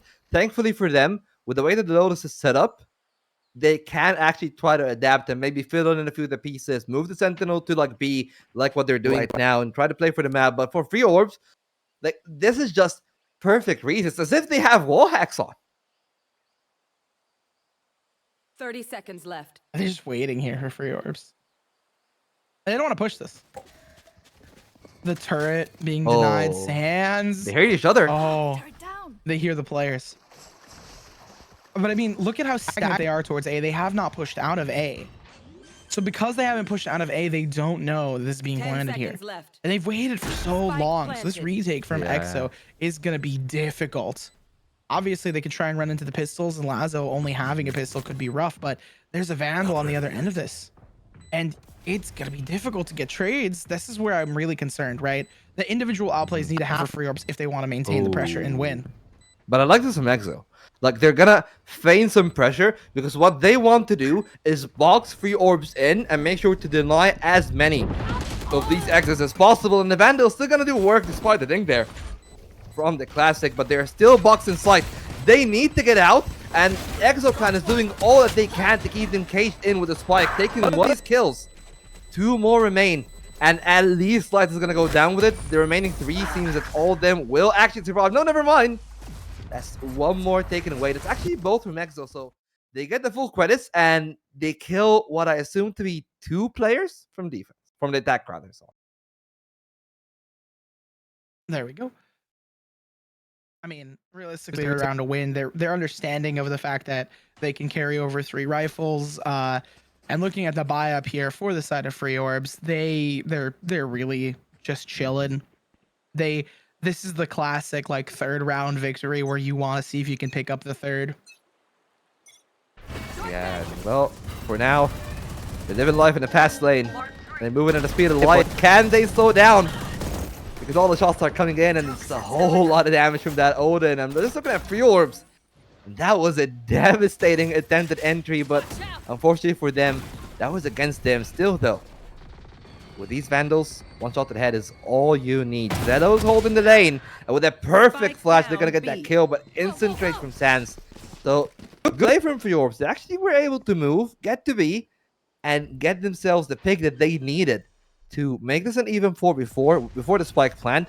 And you see, they know that the health bars are low. They're even fishing for more frags. But Lou is holding the angle. That's the free one. Down, C. Can they find more? Most of them are stuck in the waterway. You see Rudy here in that angle, can hear all the steps. It's all about maintaining your nerves. It's all about finding the angle. That's one for Rudy. Trying to fish for Sans, and he's fought the shoulder, but Sans is better on the trigger. And that's going to make the numbers in advantage for the defense, but time is definitely going to be an enemy here.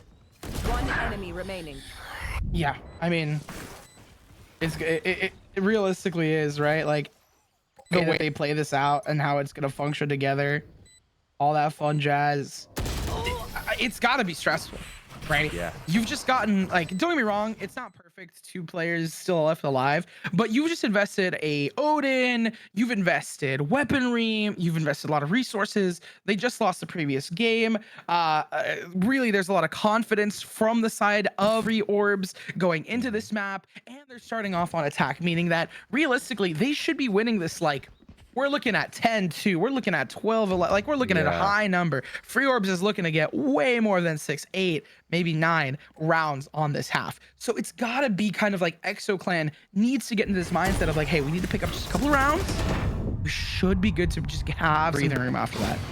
Oh, they find a few shots, but they need to convert a kill. Petals, what was that, mate? That was filthy from them. The clear again. Talked a little bit about this on the bind, but I will touch on it a bit further. Like, that is very strong methodical play here from Free Orb. They walk in, clearing all the angles one by one, and they make sure that no corner is left unturned. And right now, they're turning all these heads as well with them. Plates are going to be served to Petals. Cape is going to be next on the chopping block. Thankfully for him, Petal is low, but that's going to be the sole kill for them to find in that round. I think a few of these health bars are a little bit low, but like, you look at it again, the replay has to start all the way from the beginning of the round because that was how quick the pace of the round was. And just look at that replay. I mean, yeah, it was such a fast round, and it's an eco, so I'm not really gonna, like, there's not much to say, really. It's just an eco. The thing that I'm really concerned about here for the side of EXO Clan is that they've bought an op. They have this comp. They need to win it out here. They've just been getting slammed. It seems like you're talking about fast. I remember you this, right? They need to have faster, like blitz executes, right? Yeah. And that's exactly what we've been seeing. Like, they've been just pushing into sites. They haven't been faking and pushing. Like, obviously they do have lurking KJ, but realistically, they've just been kind of executing rather quickly. Petals going down will be huge, though. That's going to be one of your star duelists out of position and out of this round. Yeah, and that's the exact counterpoint that they needed. They needed to slow the pace down, and they did. The pick is big. It slows down their pace. No neon means that you will have to walk in. No mobility, but no shots from Zedo either. They need to be better on the repeat, and they will. One more shot only in the chamber, and that's gonna miss. The classic will not do the work, but Rudy at least will find one, and Lou will find two, and EXO are on the board. Finally picking up around there. I mean, that was a little bit contentious, but they managed to hold rather well, playing a bit more stronger towards A. It feels like they had a little, like, 3 towards A, so they just more or less were comfortable there. Whereas on the flip side, they had C and B more or less covered by the rest of the team.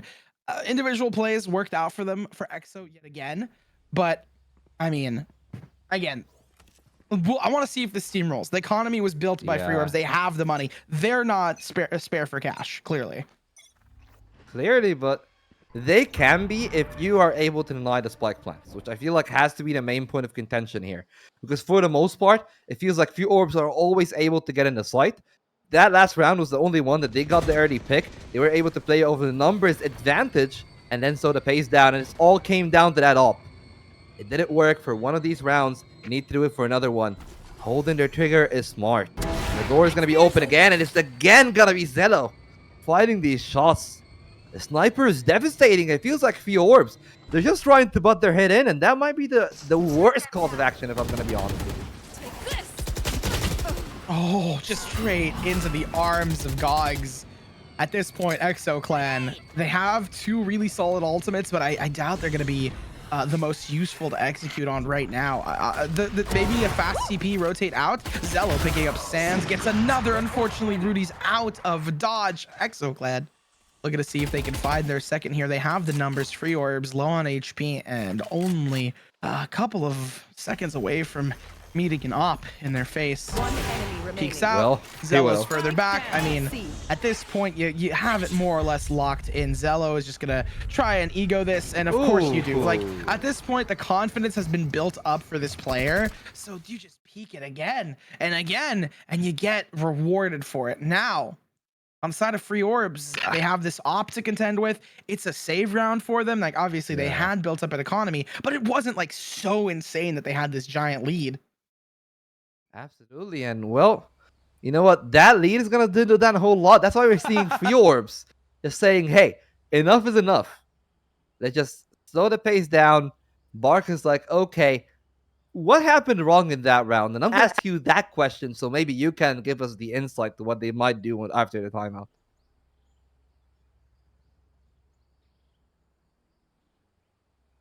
I mean, EXO clan's retaking rather well, and they're holding just pretty good. They're kind of reading into where Free Orbs is going to go and positioning the op for it. They got lucky in the 2 times. They knew that Free Orbs is pushing in together, so they're going to default, right? Like, they're most likely going to default. Well, sounds like a good course of action, but with that default, I'm very intrigued to see what Free Orbs might have for us in store, because the Overdrive Rolling Thunder combo can be devastating if used in the right spots. And right now, the spot seems to be that A side. At least that's where the coalition of the attack seems to be going. All 5 members right out there towards A lobby, trying to set themselves up. And we've seen quick plays, quick pace, and EXO clan this time seems that they've got it figured out all wrong here now. Yeah, I mean, I would hope that they can try and, you know, do this really well. They're still 5 stacking, which gives me a little bit of scares me a little bit, but I think they want to make it seem like they haven't changed too much just yet, so that in the next rounds they can push in. Neon does have Overdrive active. Hey, name of the tournament. Go check out the bracket and whatnot, but I feel like it's such an investment, right? There it is. Yeah, there we go. I think they're gonna pop. I was gonna say it's such an investment that they have to do it with the breach ult and with a KJ lockdown. But ooh, the smoke and Rudy. He's gonna get fiddles. No conquer, no place to rest, but neither will Slight. That's a very big refrag. That's another one that is gonna open all gates of hell onto EXO. As for Orbs, you have to play in that slide, but there's very little space to maneuver in. Gonna even clear out one more angle, and the show might be stopped here. It's not even used just as of yet, and it will be used finally to clear them all out. And despite the Orbs getting in the slide, it just feels like they lost control as quickly as they got in. I mean, obviously, like, something I mentioned was like maybe they don't want to give out too much information just yet, but I feel like they would default this next coming round with Vandals and guns. There was also a hero rifle bought up, so we did see some work off of Slight, but unfortunately, no cigar. It doesn't work out. Wow, we see an Odin, an op, and weaponry. Super low buy here again, since they tried to play off those ultimates and it just did not work. Yeah, but the economy is still I would say not fully fleshed out for either side, but the ultimates are somewhat towards the side of free orbs. If they're able to use the lockdown, then they might be able to cause some damage. But that predicates upon them getting maybe a pick with that Vandal in the hand of Petals, who were instantly shut down with that overdrive. You know, the smoke, the spacing was very good from EXO Clan. Maybe things will change because they're trying to move towards B, and it just feels like they actually are picking the right fights for their engagement, for their weapons. But are they aware of the Raze in that position? The answer is no, because Petals is going to go down. Petals going down immediately is just going to make it rather rough. They need to recover this gun. And that's the Vandal too. Yeah, I was going to say, they need to recover this gun. Like, they're going to push in together. The soft clear. Re-peek. Okay, they recovered a gun and a little bit of a bonus here. EXO Clan now on the hot seat. Good timing. Found for free orbs. And they have the KJ lockdown. And they also have the they have the lockdown, which is too far away, but they do have the Nightfall. Right? Yeah, Fade Ultimate is online here for the side of free orbs. So I would not be surprised they pop it to try and find themselves this next one. Yeah, but remember, both were talking about this before. It's all about playing yourself because it's all 3 members from free orbs in 3. And EXO Clan maybe has been a bit too methodical with the way that they're playing this one out. The door will open, and that should be all the alarm that they need. But with that shorty in hand, it could be enough, but it's actually all going for the side of the orbs. And the Odin from Bark is going to be enough. Zello was trying to, like, pop in there and really just pinch together fast. So I can see the read for the side of EXO Clan. It just wasn't executed, I guess, fast enough. I feel like Lou pushed in here, and then as like, look, yeah, because Zello's pushing in as well, but like the timing on it was just a little bit rough. And that if they pushed in together really quickly, it would have been a little bit more of a scramble. Yeah. Or are you talking about the executed? I don't know what you said really about. I was talking about the executed. I mean, your analysis is spot on. So I gotta find something to yap about, you know. But like, you actually said executed. Okay, not gonna lie, like it's very obvious that yeah. I just didn't want to go for low hanging fruit, but. What do you mean? You know they're what? the best kind of fruit. They're usually the best tasting because they're like ripe, so they're sagging. True. But okay, you got me. You got me. No, you won that one. You won that one. Not gonna lie. Hey, funny is as funny does. Yeah, and you know what? It is pretty funny how EXO Clan put themselves in positions to succeed, but they really rely on Zedo doing the brunt of that work with that op, and he's been good so far for the start. But now free orbs are the team that are starting to adapt. They're like, okay, if they're playing with that tendency, that means that the op is around here, so we move away. And we try to play for an alternate sideline, and that's what they did. They moved towards B. They have the Killjoy lurking on A, and now they pressure C with that fault line. Yeah. They're just deciding to see if they can take these fights together. Control has this off now in hand. Both Free mid. orbs. Looking to see if they can push in. This is where I love the relay bolt. It's so useful and unique how they use it. But Now Zedo. the Nightfalls get popped together to give them space on site. They're going to respect it, though. The fight doesn't Yeah, break out. Ooh, that's a big one from Sans. The trade is not there for the spray down. Despite that, a lot of damage inflicted onto the side of free. It's a 4-on-4. Still a pit and still a lockdown, by the way, that they can use. Luckily for them, or for the side of EXO, I mean. Do get Lazo out of that fight, but Petals is still there with the op, and Sans in time in queue to make it a 1v2 because the rest of the team is there. They're trying to double hold it, and you got to be very careful. Because even that is not going to help you. The Nano Swarm is very far away. Need to take that duel. They will win that one out, but the spray down needs to be perfect, and it's a bit too far away. And it's going to be Zedo being able to scrape that one by and even scrape the kill through.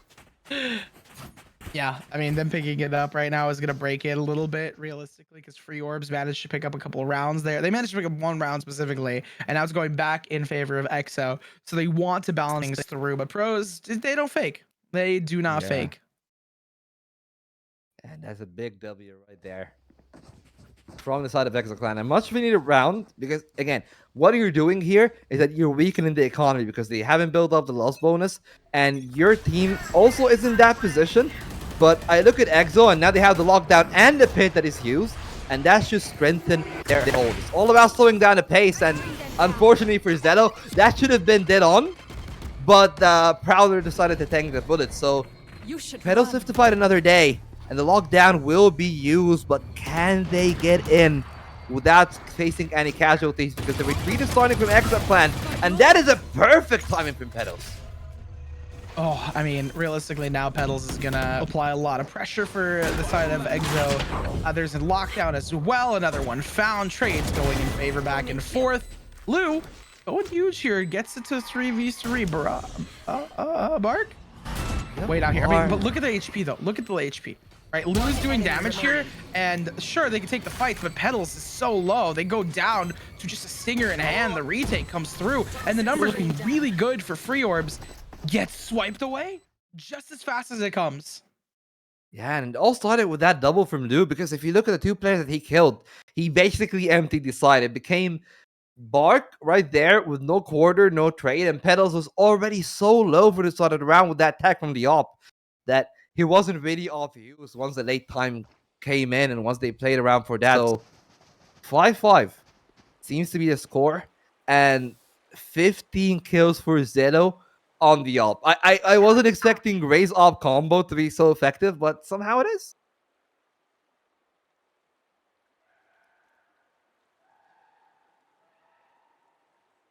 I mean, it's stagnant. It reminds me a bit of. It really does remind me of the previous game we just saw. In terms of like how it's been played out so far, and how it seems like both teams are very good in this position. I hope it's not a repeat though, because on the flip side, because this is Lotus, it's different. I hope Free Orbs has something to some other stuff cooked up on the flip side. An EXO clan on attack, obviously it's attack side, so hopefully they'll have a little bit of that oomph. Yeah, because most of the oomph right now from Free Orbs has definitely been in their attempt to use the pace of Petals to scale up Slice really quick. And right now the scale is gonna start. You can tell Petals wants to be the first face in despite being stunned. Gogs is good for 2. That is gonna make the mission much more difficult because you cannot fight back with these trades. Rudy is easily gonna get that kill and dip away back in that side beyond the smoke. And leaves no option for the remainder of Free Orbs but to try to go here for that B side. Try to go for the trade, and the paint shells are gonna even make the plant impossible. Mark has to back off. Now trying to go for the spike. With all the spray downs coming in, it's just impossible to play that round from here. You need a kill, but the problem is a jumping grace is gonna make it impossible as well. Zeto's gonna get that, and Bark on the spike plant, so money somewhat salvaged, but the round, like, with 17 health, this should be written. This should be written for being over. I mean, over and possible are two different things. I mean, you saw such low HP, so yeah, but yeah, I think you gotta get at least 1 or 2 more picks here before it's gonna be fully over. The thing is, Brock, I have their ultimate, so I'm like, why aren't they just gonna pop it here? Like, it's planted in such a position that if they popped it, it could have been a victory, or maybe an easier victory. Maybe they're saving it for the last round, but even then, I'm like, it could be such a winnable fight. Just unfortunate. I mean, with that health, though, that's the thing. Maybe if they got the one off the, honestly, maybe if they got the one off the stun, then fall back and pop the ultimate. But still, look at that, yeah. But like you look at that, right? Like he used the stun, he went for what exactly he set for. But in a 1v3, it's very difficult to get the kill and dip. It's very hard to isolate those duels, especially with that slight line. Like, you needed the player to be peeking into you to try to deny you from defusing for you to get that kill. Not the way that EXO was playing it, where all 3 players are just stacked next to each other, even one of them being vertical, to pretty much guarantee that it's going to be you picking to all 3. And right now, the op has changed hands. Actually, that's not an op, it's an outlaw in the hands of Rudy. But with that Rolling Thunder, C-Slide seems to be what I have in mind. And, well, Orb is collected. And that is going to be the combo that we didn't see have any avail in A-Slide last time around. But maybe with the rotation to A this time, it could fare better results. I see what you mean. I hope that it comes through. I honestly, 6-6 on the half would be really like... It'd be funny because of the previous game. It would be literally the same score line, but it's not exactly the same. But still, like the 4-3-1-2, like the combo, the back and forth between them as well. Petals is going to be getting in here straight up the bat. Oh, they have their ultimate online already. They're going to use it probably to scare them off, clear most of the area. I mean, realistically, they get this bomb down. They have the number, have the Rolling Thunder here. And it's a bit more set execute. So I would hope that it works a different way. But Cape is going to... Oh, no, because they're expecting to play more of these players to play towards Tree. Okay, I see what you mean because of that Rolling Thunder. So they're playing into it. Zello needs to clear all this space out if they want a chance to win. Well, how much will Thunder do? That's the real question. It is there, and Sam's gonna find one, but they're still stuck in tree. And Cape is gonna get the spray down. That Odin has been doing all the work, and Rudy gonna make it impossible for the rest of Fjorbs to come in. The plan has been denied for a while, but it's all the kills coming in from EXO. All the way tapped in, and Rudy is gonna guarantee that one. It's a bit tight on timing, but Cape will not get it. It's a clutch. Somehow Bark saved that one. Yeah, I mean, the timing worked out for them. The bomb goes kablooey, and that's all that you need to worry about is keep that bomb alive. Final score 6-6 on the board. I mean, I called that it looked very like it looked like it was most likely gonna happen, and it did. By the skin of their teeth, though. Like I don't even, is that a phrase? Like just razor's edge timing there. It was literally like 0.2 something seconds. But yeah, 4 in a row, then 3-1-3. Like that's chaotic. Hey, and I'm looking at that meeting, and what might somebody do with a Lotus though? That's the real thing. Like I see a lot. Okay, but they're bears. Like, are bears even herbivores? I think some of them are. Smell it. They can smell it. Yeah, bears are herbivores. You can smell it. You can eat it. Yeah, that's pretty fair, but well, they're gonna eat the stun, and that's exactly what we're talking about. Like, the switch over should be kind of weaker from the side of Fjorbs because... You can make a beautiful tea out of some lotus leaves, apparently. Okay, so yeah, the more I know, I just prefer milk tea, I'm not gonna lie. I feel like milk tea. You can make that out of lotus tea. What? Smile. Yeah, but other than that, I mean, right now it's just a pistol round going out. EXO's on the attack. Petals going huge. He's better. Great play. No. Just as we call him out, just as we give him some credence, it just falls apart. Oh, no. Not clearing the corner. Plant's gonna go down, finding one. Gog took down Slade. What was the timing on that? Yeah. Managed to find Gogs. The numbers in their favor. Right clicks working for Rudy. 30 HP. They had low HP for both of them, right? Like 30, 40 switching off the weapon. Gotta bring you to the downfall. Well, that was messy. What was the timing on that? Look at them. They're like shoulder to shoulder. What? I was like, what's the timing on that? I don't know, but they were brother in arms for a second there, and then they realized, oh, wait. Oh, you're on the wrong team. What the hell are you doing there? But it was a little bit too late when it's either Fjorbs because despite Bark walking in, getting that frag, they were able to trade it off. And you know what? Well played from Rudy. 9 and 10 on the score, so not really the highest amount of firepower, but credit where it's due. These are impact kills, and so far the impact is going to be felt because I feel like Fjorbs really needed to win that attacking half convincingly for me to be satisfied with them picking the Neon, and since they didn't, since it's 6-6, now the game feels much more in jeopardy, and the Ascent actually might be something real. I mean, it's the overconfidence, right? That I was talking about. Like, Fjorbs said they were confident, unlosable on this map. And I'm like, well, that is a lot of confidence for a team that, like, you know, you have a lot of tape. You have a lot of information on yourself, realistically, floating out there. Yeah. Now, that being said, I don't think it's going to be fully for naught. They're going to go pack hunting here, which I love. Because look at this. They immediately find a gun. That is a weapon down. Fjorbs, they did exactly what I said. They knew that EXO clan buys up full weaponry, so they went 5-stack with pistols and picked up a bulldog. Thank you for doing that. Oh, and look at that stun. It's beautiful, but even more so is Gogs with that spray down. Even Petals is no test. Yeah, it's not up to that par. It's not up to that level. Sometimes I'm just very impressed by Gogs, and you know what? He had a very bright start on the bind, and right now he's proven to be consistent because that's like what, his 6th multi-kill in the series? Yeah, I mean, The thing that I was more interested in is how like they got them down to such low HP and they still couldn't like it didn't win, but they only left 2 players alive. And Yeah. because EXO Clan's a kind of a team that buys up so they can have a better 3rd round, they didn't flawlessly win that. Because Free Orbs knew. Because Free Orbs was like, all right, we're aware of what's going on. They're going to be defaulting with Vandals and Bulldogs. We just have to push out towards Mound, which is exactly what I called the last time we were in this position, but for the flip side. Oh, that's just Oh, a neon Petals. dip. Oh my god, Petals. You can't do them like that. Exactly. Exactly. Don't let him disrespect your boys like that.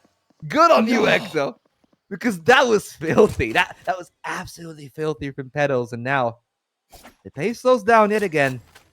Bark, I love that position in Rubble, but it's a very difficult one to play if you don't get that first kill. Yeah, first contact. If you don't get it, you're pretty much dead. And Cave even like shortens the distance. Like, yeah, one shot, that's all I need. And with that 1v3, honestly, like, I think what you should do here is probably just save the gun you have if you're the owner. I mean, yeah, but that's the thing, right? Free Orbs getting saving at this point will leave them in a no, they have to save, but it's gonna be 9-6. Yeah, it's rough. A rock and a hard place at the end of the day, but what can you do? Like, can you clutch? I don't think so. Like, it's not real. It's not something that I would say, oh, this is in the realm of possibility. Because remember, this is Fiora's map pick, so I was honestly anticipating a bigger playbook out of them, and so far they've been definitely able to match up to that. Exactly as you said in that second round, them reading that default, and then in this round, them trying to do something that I really liked, but I felt like that's the main worry of the Neon, is like you can get heated and you can do great things, but you can also very easily overheat, and threading that line is always the most important thing about playing their hair. Yeah, I agree with you on the overheat, right? They literally overheated pushing into there, and giving us the 9-6 favor of EXO threatens that sort of a third map, which obviously, I mean, they probably don't want. By they, I mean Free Orbs, right? They wouldn't want this. They're currently up by 1, so why would they want to play out in that sort of realm in reality? My biggest concern here is the fact that, like, we don't see a timeout this early. Like, we don't see a timeout early. I would like an early timeout, because if there's an early timeout, at least Free Orbs can kind of change the course and direction of this next coming round. It's an eco round, if I'm not mistaken. It is more or less an eco. So, Petals, they know exactly where they're going to be. And he's dead already. Yeah. Gotta go. Yeah, you can see Petals is like, guys, this is doomed. They're just gonna YOLO it. Okay. Yeah, guys. Yeah, guys. Look, honestly, that's my Neon main right there. I'm very scared in 8-11. But for the time being, it's not that concerning for EXO, because they basically extracted the most scary things out of Free Orbs for pretty much the cost of a single smoke. Yeah, it was a smoke, a haunt, like a little bit of util for an insane ultimate. I mean, Free Orbs now, they really wanted to play off that ult, and they have nothing. They can't do much. There. I think that they can do nothing at all, honestly, unless they are able to move their stack. Luckily for them, EXO's a bit slower in like their move. Like, we haven't seen them stack all 5. They haven't really, I would say, gained the whole lot of ground in that A side part of the map, because in C they've completely controlled down. Then I'm just wondering here, what is the next step? Like, do you try to recapture? Because now we're seeing the Omen moving in, but that's a very weird decision there, to have the Fae being the last one in, because now you don't have your information, and that means you're gonna have to walk into a lot of these duels head on. And speaking of being head on, yeah, Petals. Oh my god. Petals is crazy. Petals is absolutely crazy, but sometimes crazy is not enough. I thought that they were gonna just push it. I was like, oh no way. The 5v5 retake here on Signs. They're gonna try and get a better positioning here. Gogs is getting stunned out. Shots are found, a little bit more to work with here as they try to push in, but Gogs just has Odin in hand. It's gonna be an absolute wash here. I see a blue squad, and I want to paint it red. EXO clan is leaving everyone dead. They're all gone. They're all just out of here. With literally only one casualty, mind you. Well, yeah. Oh, okay, God, I guess my bad. My bad. I was gonna say, for now it's one casualty, but like Lazo decided to make that a second. I mean, realistically, EXO, I knew that they were gonna pick up the 10th. A lot of us were just like, yeah, they're most likely picking up the 10th. But like, it's been one after another of convincing rounds, and I feel like it is a repeat of what we saw previously, but this time for EXO, because on the previous map, right, on Bind, Free Orbs won every single round on the flip side, and now EXO is winning every single round on the flip side. And I feel like I'm looking at this, and you know what? In Bind, we had one overarching theme, which was like the pinches, the way that you lock down the lanes, and that always went into the side of Free Orbs. Right now, I see one thing for EXO Clan, and that's called an op, and it's always been working for one of the two sides. And Free Orbs are trying to counter that. They're at least trying to, okay, if I'm gonna give you C, I'm gonna at least play A, which is something that is very valid as a strategy. The problem is, if you give them C and you don't have the holding power for that, it's gonna be a recipe for disaster, because it's a very quick take, and Petals is gonna make me eat my own words. Because just as they walk in, there's gonna be 2 from that man, and you know what? It's pretty much on cue. Like Petals of the Lotus doing all the work for the orbs. I mean, for the side of Free Orbs, they also have that Rolling Thunder to the plants to push them away from sight.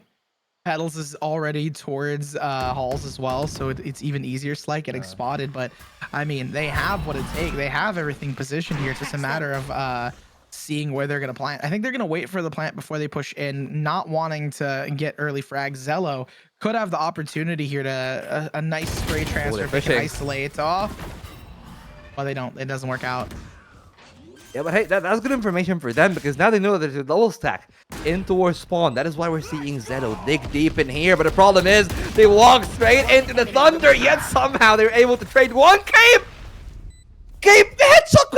What?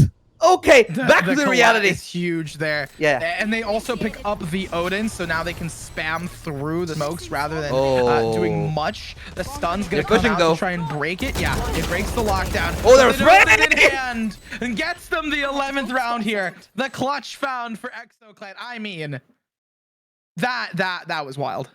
And yeah, no. You can't make this up. You can't make this up. Like a headshot collide into an 2-man spray down. Like, what is this? This is either peak Valorant or like the most ooga booga shit I've seen in a while. I mean, it was insane. The read coming out from that player to just be like, all right, we are going to make sure like we can leave this just no op. We're gonna go with the Odin instead, and then spray these players down. Even though Free Orbs had the read there, like they pushed in together, it didn't work out. Yeah, well, right now it needs to work out, because you're only 1 round away from being pushed into that match point. And I'm saying this, but I also pretty much know that the buy from Free Orbs isn't that good.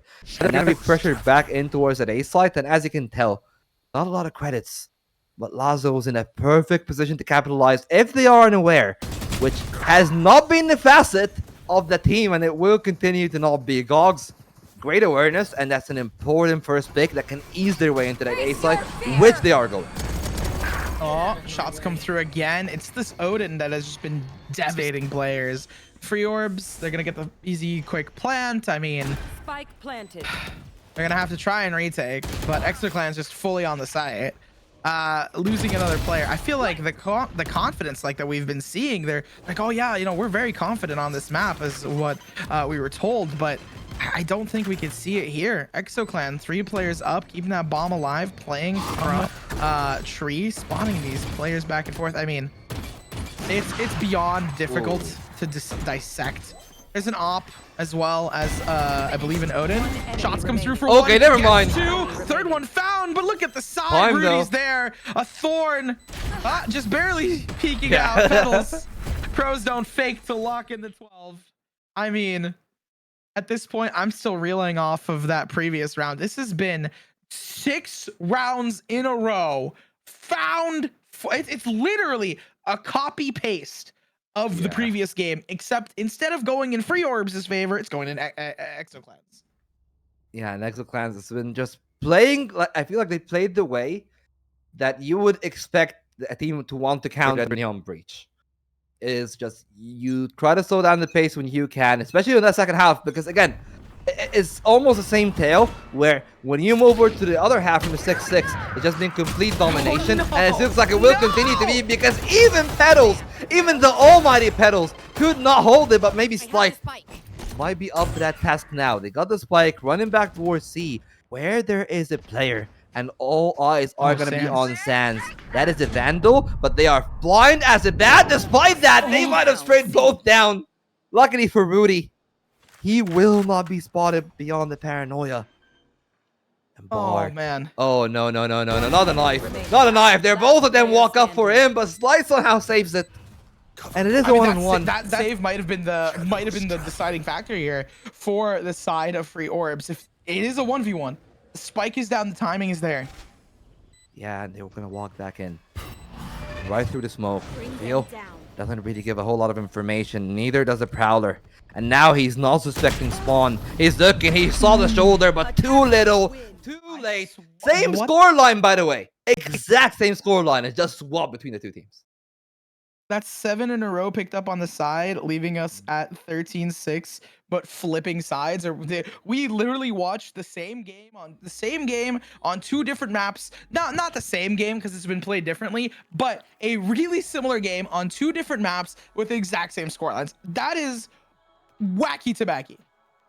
Hey, I mean, look, all the wackiness aside, I feel like we should just kind of address like the elephant in that room here, and that was the breach neon light. It felt like it was running well for like the first 5 rounds in the game, but it lost all steam, especially on defense. They couldn't really extract that much value out of it. You almost nailed it. First 4 rounds won by Free Orbs, then picked up by EXO 3, then they managed to win 1. It was back and forth, but yeah, I think that there was no timeouts, but I think that once EXO was able to counter it, that was the biggest thing. There was a timeout, by the way, after they lost. Yeah, I think after they managed to lose a couple rounds. Yeah. Right.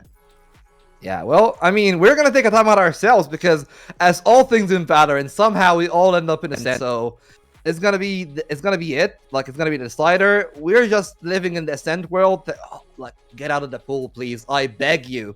But you know what? Begging aside, we're gonna go to the break, and we will go to the quintessential Valorant decider map. Stay tuned because this series is turning out to be a banger.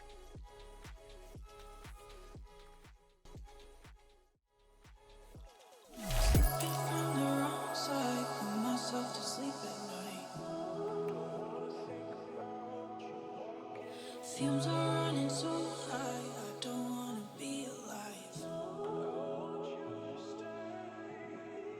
There's never a right time disguising the outside.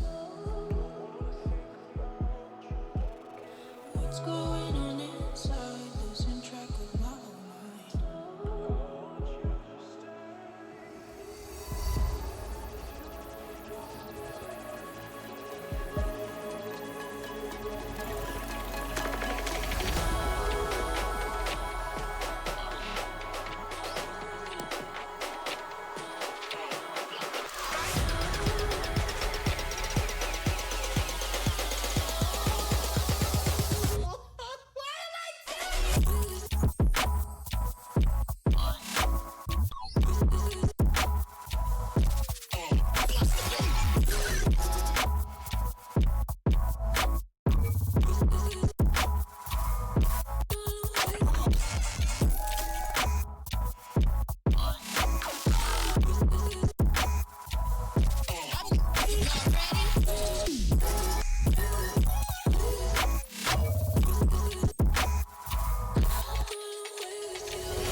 I need to watch out for this people holding his angle. Oh my word!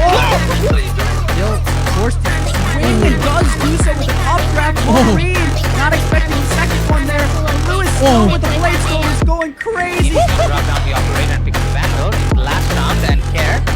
He's not able to get anyone as the counter flash is there. But the deadlock tries to steal his teammate away, but he's gonna be surviving immediately with the team play card. He's just gonna deal some damage, but he's gonna be easily taken out. And OOT just way too aggressive. Ay. Oh, I see the vision.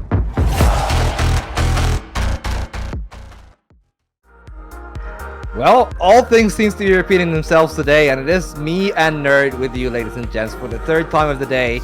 We've seen pretty much the exact same game, just played on different maps and won by the opposite team. So, Nerd, how do we feel about this, Ascent? I mean, it's Ascent. I like that teams are playing different comps on it, but not every team, and it feels like most pug rosters, and like I think especially when you come down to it, especially with EXO being like 3 subs in, I don't see potentially a different like composition. I think we will have the same comp. The 5 Agents of Doom, right? KO, Omen, KJ.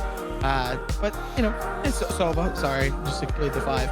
But realistically, I'm the most kind of apathetic towards Ascent. I'm not the most excited for it. You know what? You're apathetic. I just unironically see like Ascent as like the pit of Sauron, and these 5 agents are the Nazgul. You know what? Like you just hate to see it sometimes. So I would love to see some change. But hey, that's the great thing about Ascent, is that it really highlights the difference in the way you approach it as a team and in the individuals, because everything else is the same and it just played out. We were talking about mine being solved. This is the solved map in the pool. If we had to equate a Rubik's Cube to Valorant, Ascent would be the pick. But at the end of the day, I mean, it's Ascent, so it'll be interesting regardless. Hopefully we'll see a more competitive scoreline, because 6-13 and 6-13 back-to-back, it's a bit more competitive than some other games, but that is wacky. You gotta admit, any Valorant the same fashion too. Statistician, it's this exactly. It's the same thing, and both sides doing better when they flip, because EXO Clan started off on defense, I believe, and then went to attack. Both teams have won 7 rounds on attack when it's been the second half. Is it something about the second half air that you're breathing, or the water, or the food? The air quality. You know, that's what people are saying. You know, that in like CS, that's like the whole like argument. It's like air quality matters somehow. Maybe it's air quality. I don't know. Maybe it's just about letting off that rust. But you already played 2 maps, so I really hope that this Ascent is gonna be off to a cracking start, because the equity in the first half has definitely been a big problem for the 2 teams. When you pick team comps that rely on winning a half, but you end up in a 6-6 scoreline, you pretty much put yourself in a position that is primed to lose. And we've seen exactly that on the Lotus, and even on the Bind to an extent, but more so on the Lotus and the Bind. With that, I think we're going to be getting into the agent select at some point here, and like the agent, I know exactly. I can tell you what the agent select's going to be, so it is what it is. But I'm more interested in seeing the composition. Right, we have 3 subs. What are they going to do? Are they going to be playing just like fully relying on in-game calls? Ooh, there we go. We got to be going to Angels. We're gonna see that. That's someone said. We're gonna see the call. Restart. I was like, oh no. But it is exactly what you think it's gonna be. Oh right? my, just Sans? stop it. Like, I don't buy it. I don't buy it.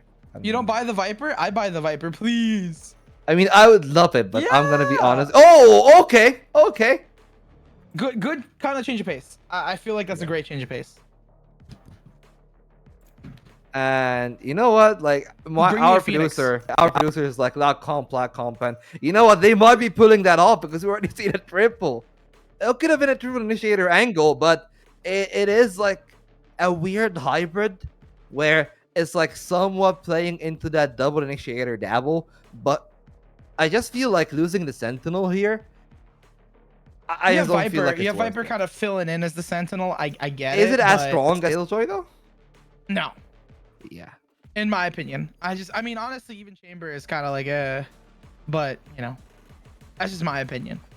My biggest concern here with their comp is that because like Sky, I think Sky's good. It gives you info on like potentially some areas you can get some info, but like it's not the same thing. But you don't play what I mean? that. You don't play it like that anymore, right? I think ever since the flashes became like non-rechargeable or expendable, whatever you want to call it, like the info game has been much weaker, and that's why I'm kind of surprised that they leaned in for the two quote-unquote flex initiators, where they fill in both roles. Because I feel like if you're gonna be playing double initiators, isn't it just better to play that dedicated information and then the flex, or maybe even the dedicated flasher like the breach, and then you can play the flex as well. So like two flexes, it gives you the versatility to do a whole lot on the map, but it also just doesn't feel like it's gonna be I would say the most powerful in what it wants to do. It's basically going to be 8 out of 10s in everything, but it's not going to be a 10 out of 10 in like any specific area you want an initiative to play as. Yes. Oh, look at this position off of Zello. Petals gets 2 before Zello responds, though. Great positioning and good playstyle leaves us in this spot. It's not a mirror matchup, though, because we do see some counter picks here as well. EXO Clan trying to hold as much space as they can while they push in. Rudy losing the fight, and Lou is on the backside. I mean, it gets locked up pretty quickly. Free Orbs taking the first round, but we've seen this before where Free Orbs kind of starts winning and then it doesn't really work out. Yeah, but I feel like it all started right here. Like, you look at Bark, the fact that the Trailblazer only spotted the one, it was instantly shot down by the Omen. That absolutely bought the time for Zello to just take that shot, tail him back in safety. And now we're still going to see a lot more of that, like, Jet style, where you go for that peek, you just fish for a kill. And especially with a Marshall in the second round, that is the perfect weapon to do so. And it could be setting up for the same thing you've seen on Lotus, which is Zello on the op being absolutely dominant and just shutting down entire sidelines just by the mere presence of a sniper.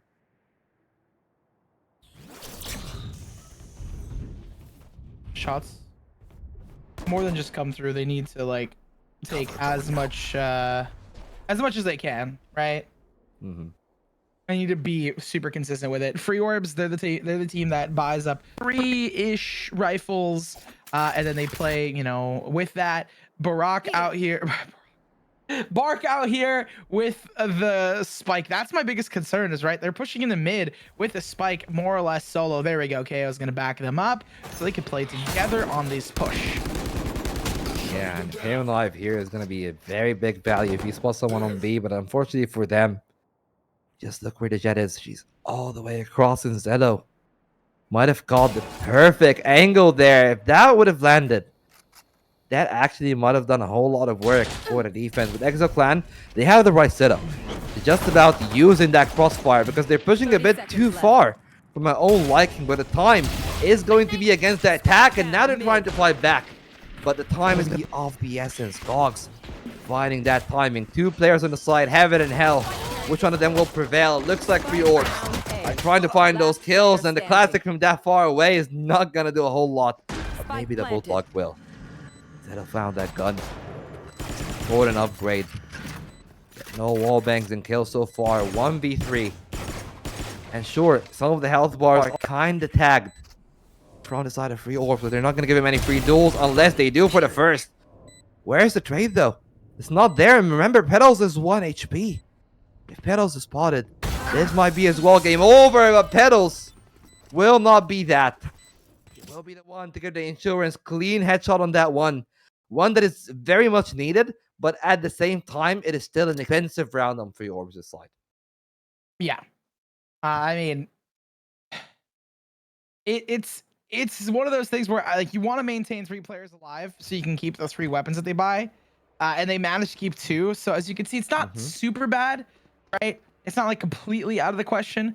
They have a Guardian, 2 Vandals, a Bulldog. That's still really strong, and it is a sense. It's pretty even. It's a basic map, but I don't think it's going to be as dominant as we'd once hoped. Okay, we still get healed, so It's all good, so at least Sky's useful for something. At least that's gonna be my takeaway for that. Like, Sky definitely has her uses, but it's just about using that combo of explosiveness. But we've already seen, like, you can still use the KO for these kind of flashes. And they haven't done that for now. The Sky is in mid with the jet pedals. Fishing for the angles. Hello. All three could be there for him, but it's gonna be an easy one for Slay. They thought He's gonna get that one. They thought it was gonna. They 1000% believed that it was gonna be towards catwalk. They were gonna walk up and catch these players with a gap. And now the gap might be fighting a bit more because the defense has to cover more ground with less people. Two of them in three, so they were banking on taking contact there, but the contact in B is gonna be flawless on the side of free orbs. They can walk into the site now, but they need to be wary of spawn. Site itself is clear, and they will be made known of that fact pretty soon, but they will also be down a member. Slide goes down, and Rudy's gonna even add up to that tally. Smoke is not good, and the damage from the Odin is continuing to pile on. 50 health on Sands, but the Vandal might be good for the shot to the head. It is not, and now the shot is gonna be enough. Bark's only gonna be good for one. It was so winnable, and then EXO clan just managed to really play together. Especially these last two players playing off of each other, but the time is not in their favor. If they don't push in pretty aggressively together, there's a timing that Lazo can find. Oh, he might find it now. It's a free headshot. At least I thought so, but they timed the peak perfectly. Lou just walks in, a drive-by with that Odin, and the time is enough. So it's all good. They get the round on the board, and that is pretty much exactly how you want to play it. But now it's flipped, because now this is an expensive round on EXO, not on free orbs. Yeah, free orbs kind of saved there, more or less. And looking at this EXO clan, they can buy up, but it's rather like broken up. I wouldn't say it's fractured, really. You know what I would love to see? What? Like, when you know the enemy team's going to be buying a lot of light armors, I think that this is the time to bring out an outlaw. So I was really hoping to see that, especially that we're talking about how important snipers can be on Ascent. But it looks like that they're actually, neither team is going for the sniper, because the Vandals can be enough for these kind of shots somehow. Mid? Okay, Gogs is going to even out the score, at least in terms of 4v4, but the EXO, like, finding one in mid, just randomly spraying through. Yeah. Really solid crosshair placement. Gogs just jiggling here, seeing if they can spot out another player. The Trailblazer's going to be found before they try to reload and retake some space. The flash comes through. The shots are missed. I think it was blinded too. I think it was blinded too. It has to be him being blinded too. Bot fuck kill. Oh my gosh, the flash that was bang down. all onto Rudy though, and they exploded in sight. Cape is gonna get that kill. The flash is still good. Cape swings by it. They're trying to take those double duels. Rudy doing great work to anchor on the sights. Finally being taken down. The 4 pedals. This time is gonna be his back. It will not be covered. And just like that, like, you know, you walk in, you think that, oh, I got the side, but Rudy and Cave just hold strong.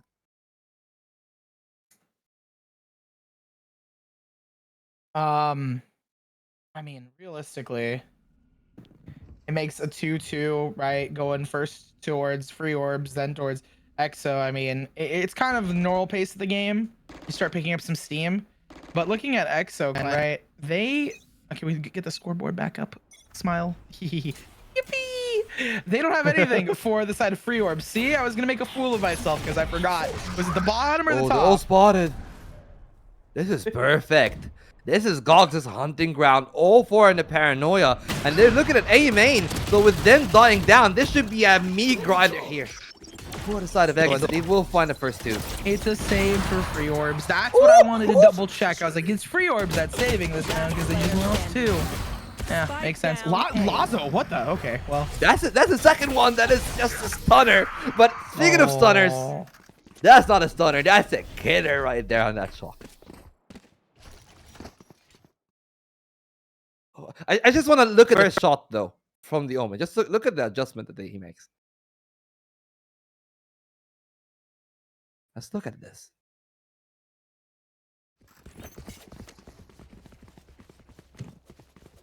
Yeah, I mean, realistically, I want to see this ult come out online for Rudy. I think that would be the biggest kind of retake capability. They could win this 4th round for them in a row, more or less. Yeah, EXO clan, they're doing good. They found 3 so far.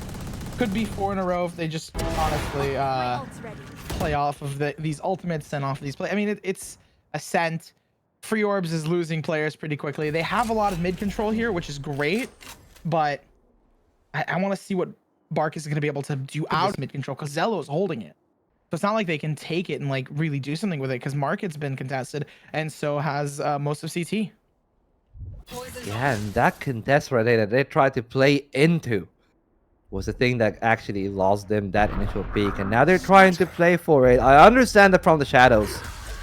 And it will be cancelled just before the op shot lines up. But now they know that Zello there with the operator. And that slight move has actually opened up a lot of space for them to work with.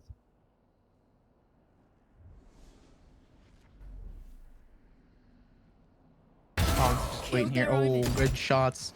This is how they're going to use this CT space. Seekers pop immediately. Broken and decapitated. Oh, two! All of them come through. The tag has been found onto Cape, though. A little bit late for Petals, but still, the peak is going to be fruitful. Free Orbs. They're down in numbers. Like is all the way back here, nerd. And while they may get it, just going to be a question of can they hold on to their A site for the next 10 seconds.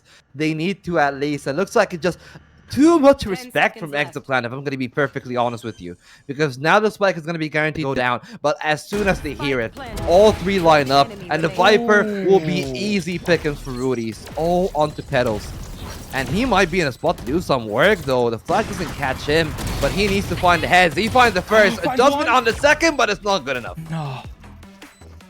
He doesn't find the other 2, though. That's the 4th round in a row picked up for EXO as they picked up their buy round. They just need rifles, it seems. They're doing the classic Ascent attack site. They're playing together. Barak being kind of... Oh, my God. Bark being kind of the difference maker here. I'm sorry. I look at that name and I see the C and the K and it messes me up. Yeah, obviously... True. Dude, I was in primary school when that president was in office, so we learned a lot about them because of that. So in my mind I keep seeing that name as Barak, but it's Bark. Hey, we're all out for presidents to represent us. That's what I'm saying. I mean, okay, at this point EXO Clan, they're just playing the standard Valorant. They're retaking the site altogether. I mean, the whole reason that it's solved as a composition for Ascent is because it has literally every single component you need. It's got flashes, it's got info, it's got smokes, it's got near sights, it's got all of it. It's got Zello popping some heads. It's got Lou just spamming through the paper-thin walls, and he's gonna, just pepper them up nicely before they get seasoned up and cooked. I mean, like, Zello has been excellent on the op, not just on the Lotus, but also here in Bark. We'll have to be very careful. 7 health, he's found out, and that's gonna be the shock. That's gonna be enough. Luke found that kill. And they're still fishing for more. Free orbs are just stuck there. And I wonder, like, couldn't they have just fell back and said, guys, that's enough? Because they're definitely overstaying their welcome.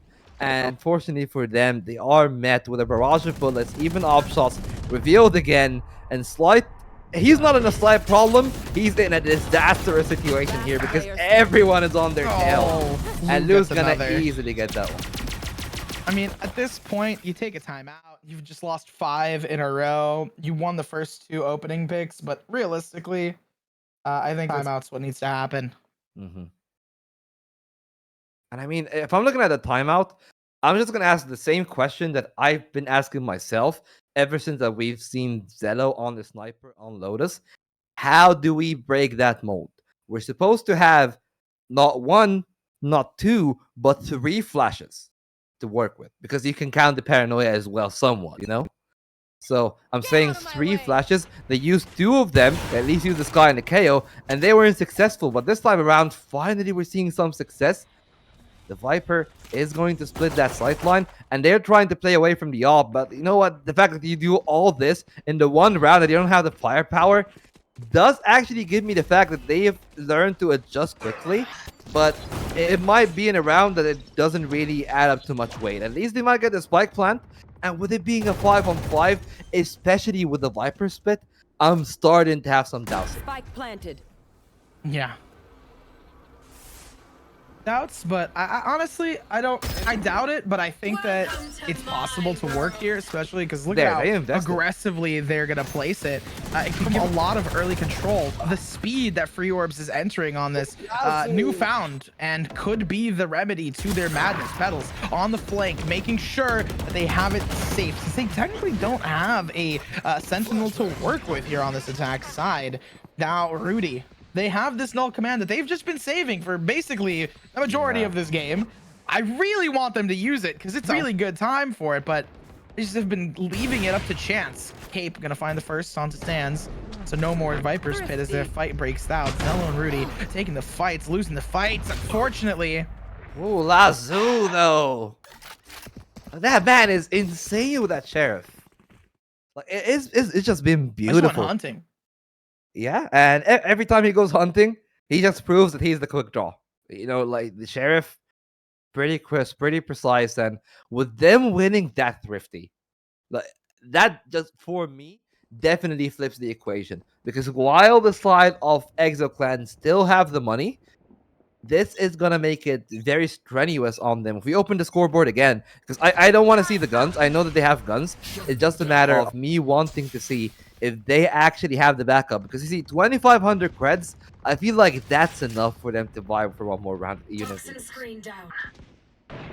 Yeah, I would hope so, right? More than just being able to have enough credits to buy and play. I feel like EXO clan had so many, but they have them so many right now that if they don't use them, it would be a literal tragedy. In my mind, just for me. Okay, well, here comes the first deal of that tragedy in what could be a series of unfortunate events here for them. Because they walk into the AWP time and time again, and every time the AWP deliver, every time Zello is there. It is always a difficult situation for Free Orbs, but at least Petals somewhat evens out the odds. Not fully, though. That shot could have actually been the line and sinker there for them. They will deny the plant for some time. Sands is dinked, and he will be forced out by the molly. It's a good time for them to peek, and it's all down on Petals, who is figured out. And speak of the devil, Zello is going to find their doppelganger wall. Shots, I mean, they've been just like, it's been back and forth, but like the fact that Free Orbs is, I don't know. I mean, I'm trying to cook something up in my brain, and I don't know if I can figure it out here. But Free Orbs has been playing pretty well, and they've been seeming to like start the victory, but then they just don't like it doesn't fully go in their favor. And currently it's 6-3, and there is some potential. I want them to take a timeout so they can really rethink their strategies. But there's some potential here for not a 6-6 scoreline. I really doubt it'll be a 6-6 scoreline on the half. Just with how these teams have been playing with each other. You really want to say it all again? Is it just full circle at this point? No. It's different because I think Free Orbs is going to be better on defense. The Viper util is going to be better on defense. Yeah, that makes sense. With Omen, the control, the retakes. Sky util is going to be great for early info. I mean, it is going to be a lot. It's also slightly defense sided. So like, I feel like on defense, and we're not going to see the 6-6. So we're not going to be seeing like one team switch sides and then like dominate. Oh, I just really peaked there. Holy. Okay, the sniper this time around. Like I like this from Free Orbs. They've definitely grown more accustomed on their right protocols to deal with Zello on the op. Sure, a few rounds they feel like they dropped the ball and they just pick the wrong side, and they assume that Zello is not there, so they're less diligent. But this time around, even with them being diligent, Dog just doesn't give a damn. We'll spray them down, and Slide is gonna survive with a sliver of health. And yeah, this is the time that you need to use the ult. You're gonna die either way, so you might as well pop it. As a trade 1-for-1, Petals is not gonna last for long, but Sands will avenge. So in that time, they are trying to pick them up, but the problem is they know that the door will open as soon as they do that. Even the wall bang's coming through, so Slide is going to be left stranded.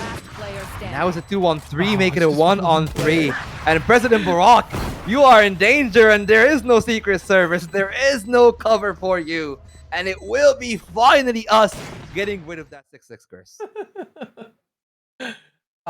Dude. I mean, at this point, right? I said it wasn't gonna be 6-6, and I was correct. They're just playing retake really well here, and they have really good protocols for the side of EXO clan. They're just playing Ascent as always. On the flip side, they cooked up a comp. Don't get me wrong, the comp has been cooked, but I don't think it is as like insane of a comp as they expected. I just think that there's a lot more firepower that they can do, and they've been doing a pretty good job, like playing slow, defaulting to picks, but unfortunately, right, because the way EXO clan is playing, where they're not pushing out aggressively, they can't play slow. They have to be taking space. EXO clan knows this, so they're just getting the early picks by holding. I feel like for free orbs, I mean, it's just a matter of like not sending individual players out. Like, look, towards A site, Viper's just kind of hiding in a corner, and then there's Omen towards Wine. It'll be a 1v1. And if it does not go in favor of free orbs, you know, it doesn't go in favor of free orbs, it's basically like you're losing a player for what? Well, pretty much most of the time for nothing. Yeah, Nice. pretty much for nothing. And oh, that's a big Fury. They attack too. The petals fly high into the sky, and they will not catch them. So more damage applied. The heal from Sky is gonna top them somewhat back. I don't think you can top them to full, but Zeno can definitely top up those scoreboards. Despite that, petals is ripe and ready for the trade. As the wall closes in, as the door basically locks them back in market. Now they're thinking, okay, we can definitely push B, but the rotation towards A is going to be the safer option, as we're seeing that. But they're all kind of still on the uptake, which I assumed would have actually let them get back in. But then I look at the Jet, petals holding the up, holding the cross. It's kind of impossible for the two players to walk back in unless they rotate towards mid. And Sans there, being caught, is going to make things difficult. But at the same time, for their attack, they should have the numbers advantage. And Bark is going to do great work, him and Lazo as well, with petals holding that angle. Like, this should be just one player remaining for EXO. And the timing, no! Not like this, Venos. I'm so sorry. I am so sorry. Like, this is just Caster's curse. The petals fall apart. It's not even on Lotus. Thankfully, look at this free orbs just playing together. Look who has petals. The Seekers come through. It's way more like... Okay, free orbs can win this, right? They have the players together. Oh, but Cape. Push through. But they no! The read from Cape. What a transfer. They had everything. They had the numbers. Yeah. They just didn't need to both drop down. Like, the both of them dropping is like crazy. Because it's a 1v2. You don't know if they're going to stick or not. You can assume that they are... You can assume that they might be partially blinded. But at this level, you do both of them dropping down is... That is a misplay. Yeah, that's a misplay. Like, you know, I gotta call a spade a spade. Like, if they just like held their nerve and somebody actually committed to the drop and the other one just stayed up on heaven, that definitely would have been the right play. But you know what? You also gotta cut Fiorb some slack. Like, they definitely are getting kind of desperate for one of these rounds, and it's going to be round 11. So maybe round 12 it will be. They do have the Blaze Storm. They have From the Shadows, and they're trying to fight one off. The problem is there are two of them, and it is still Zeno on the high impact. Still the Odin. And is destructive Lou will make easy work of Slider. Oh, and free orbs, they're getting washed here. It's just rinse, repeat, rinse, repeat, rinse, repeat, and like they're getting the early picks. And I think generally like 9-3 is going to be the scoreline, and free orbs, they're going to be playing off a lot stronger here on the attack. That is my read here, because free orbs, sorry, on the defense, when they're off the attack, to be more specific, if I wasn't so clear. But I think that off the attack, when they're on defense, it'll be a lot stronger. Viper feels more like a sentinel anyway. Omen is really good for smoking off choke points and really tripping up EXO clan's executes. And then Sky, I feel like, is way better when it comes down to getting early information rather than really entering with their utility. That's a lot of like back and forth between them, you know? Yeah, I definitely do agree. And actually, then I look at a lot of free orbs as well on defense. And you know what? Like, for EXO, when they were playing on defense, it was mainly Zeno on the op. Now you don't really have the luxury. You need Zeno to be your entry. You're not playing the unorthodox comp that can just try to separate space and create a lot of timings and have all these flashes. You rely on the Jet to get in, and that means that the AWP is neutered, and that can open a space for FRO to somewhat attempt to have a renaissance in that second half. It looks like it's a very risky play. I like the daring, and if they get the kill on Rudy, it's gonna be great. But the problem is Rudy is biding their time perfectly, but despite that, they will be shot. And Lazo is still got on pistols, but only good for the first. The trade has come in instantly. They have the numbers of the other team, but the shots are not right where they need to be. However, the Hunter will not miss that one. Oh my god, and EXO-Clan, I was giving them such high praise here. Popping out, Barak was trying to do damage. Free orbs.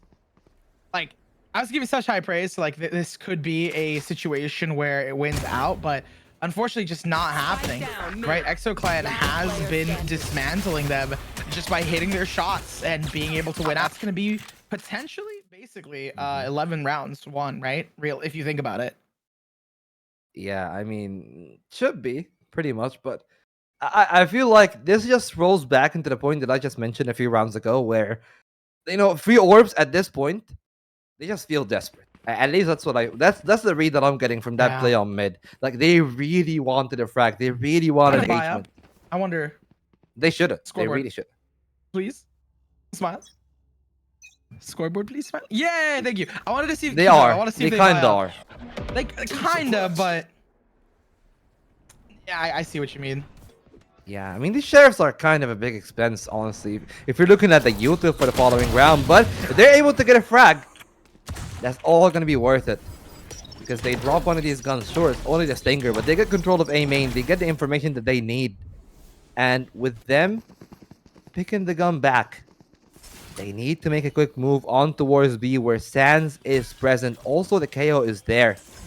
So they need to find some frags, and so far the shots are not good. Slight not doing the best work on that ghost, and Zeto's holding that angle. I was talking about the sniper efficiency, and it looks like Zeto's definitely agreeing on that point. Outlaw in round 2 on your Soul Duelist, it kind of feels weird, but it definitely feels a whole lot better for EXO when you find a kill on B main, and they just line up for you again. Like, what is it with sniper classes in this series? I mean, snipers have been working. Sheriff's in hand for Lazo as they're going to try to do something with it, but at this point, like I said, it was most likely a lock for 11 because realistically, that's what happens when you win. And still, like, free orbs has been, they're walking around as free orbs. Yeah, you know what? Funnily enough, this time they will be the farmed, not the farm. The crop. They're the crop, not the farmer. Yeah. The crop is ripened definitely here for the side of EXO-Clan, and I just gotta hand it over to Zeto, man. Like, it feels like that somehow was really fun to watch. Yeah, somehow his sniper is always able to find something. And in this round, you remember what I was talking about in the first half? 3 light shields. This gun is basically an op against 3 out of the 5 people. Yeah, I mean, it is. Honestly, the Outlaw has been working for them. Free Orbs is going to try to push out so they can do some damage. It is their buy round. They have light shields, as you mentioned. But EXO-Clan, right? They also, I mean, they have basically an operator. Not really, but they have an Outlaw because it's better, I would say. You can kill 2 people. Honestly, you can even kill more than 2 people with a double shot. Yeah, if they keep adding, added, exactly. Gogs is going to get out, though. They only had a sheriff in hand. That's 1. See? Yeah, basically an operator. Yeah, basically one body shot, right? And that's by the way, it's good. That's courtesy of that sheriff. If they didn't buy sheriff in the second round of the half, they would have had full armor. They didn't respect that possibility, and that allowed the Outlaw to be so devastating. And fight towards mid. Okay. It goes. I thought it could have gone in Gogs' favor, so I was like surprised. EXO picking up some players yet again. They have the numbers here. Free orbs only having 3 will be rather rough. They try to pepper them up with the judge. It's just the pepper shaker. That's what I call the judge 9 times out of 10. But the positioning has been strong. Bark with the Phantom in hand, tries to spray through, tries to find these players, gets 1, but not the rest. I mean, at this point, Slight's the only one on the points. They do have a gun, but realistically, there's also 3 players down Boathouse. They have weapons as well. and add upon that the compounded misses that have been going on from the side of Free Orbs at the last end here, and yeah, it's just a recipe for disaster. Honestly, like you gotta give all the kudos for EXO Clan though. Like they came in with a standard comp, and we were talking about them just being, like the team with not a whole lot to lose and with a chip off of their shoulders. I definitely gotta give it to Zelo. Like that has just been a lights out performance on map 2 and 3 now.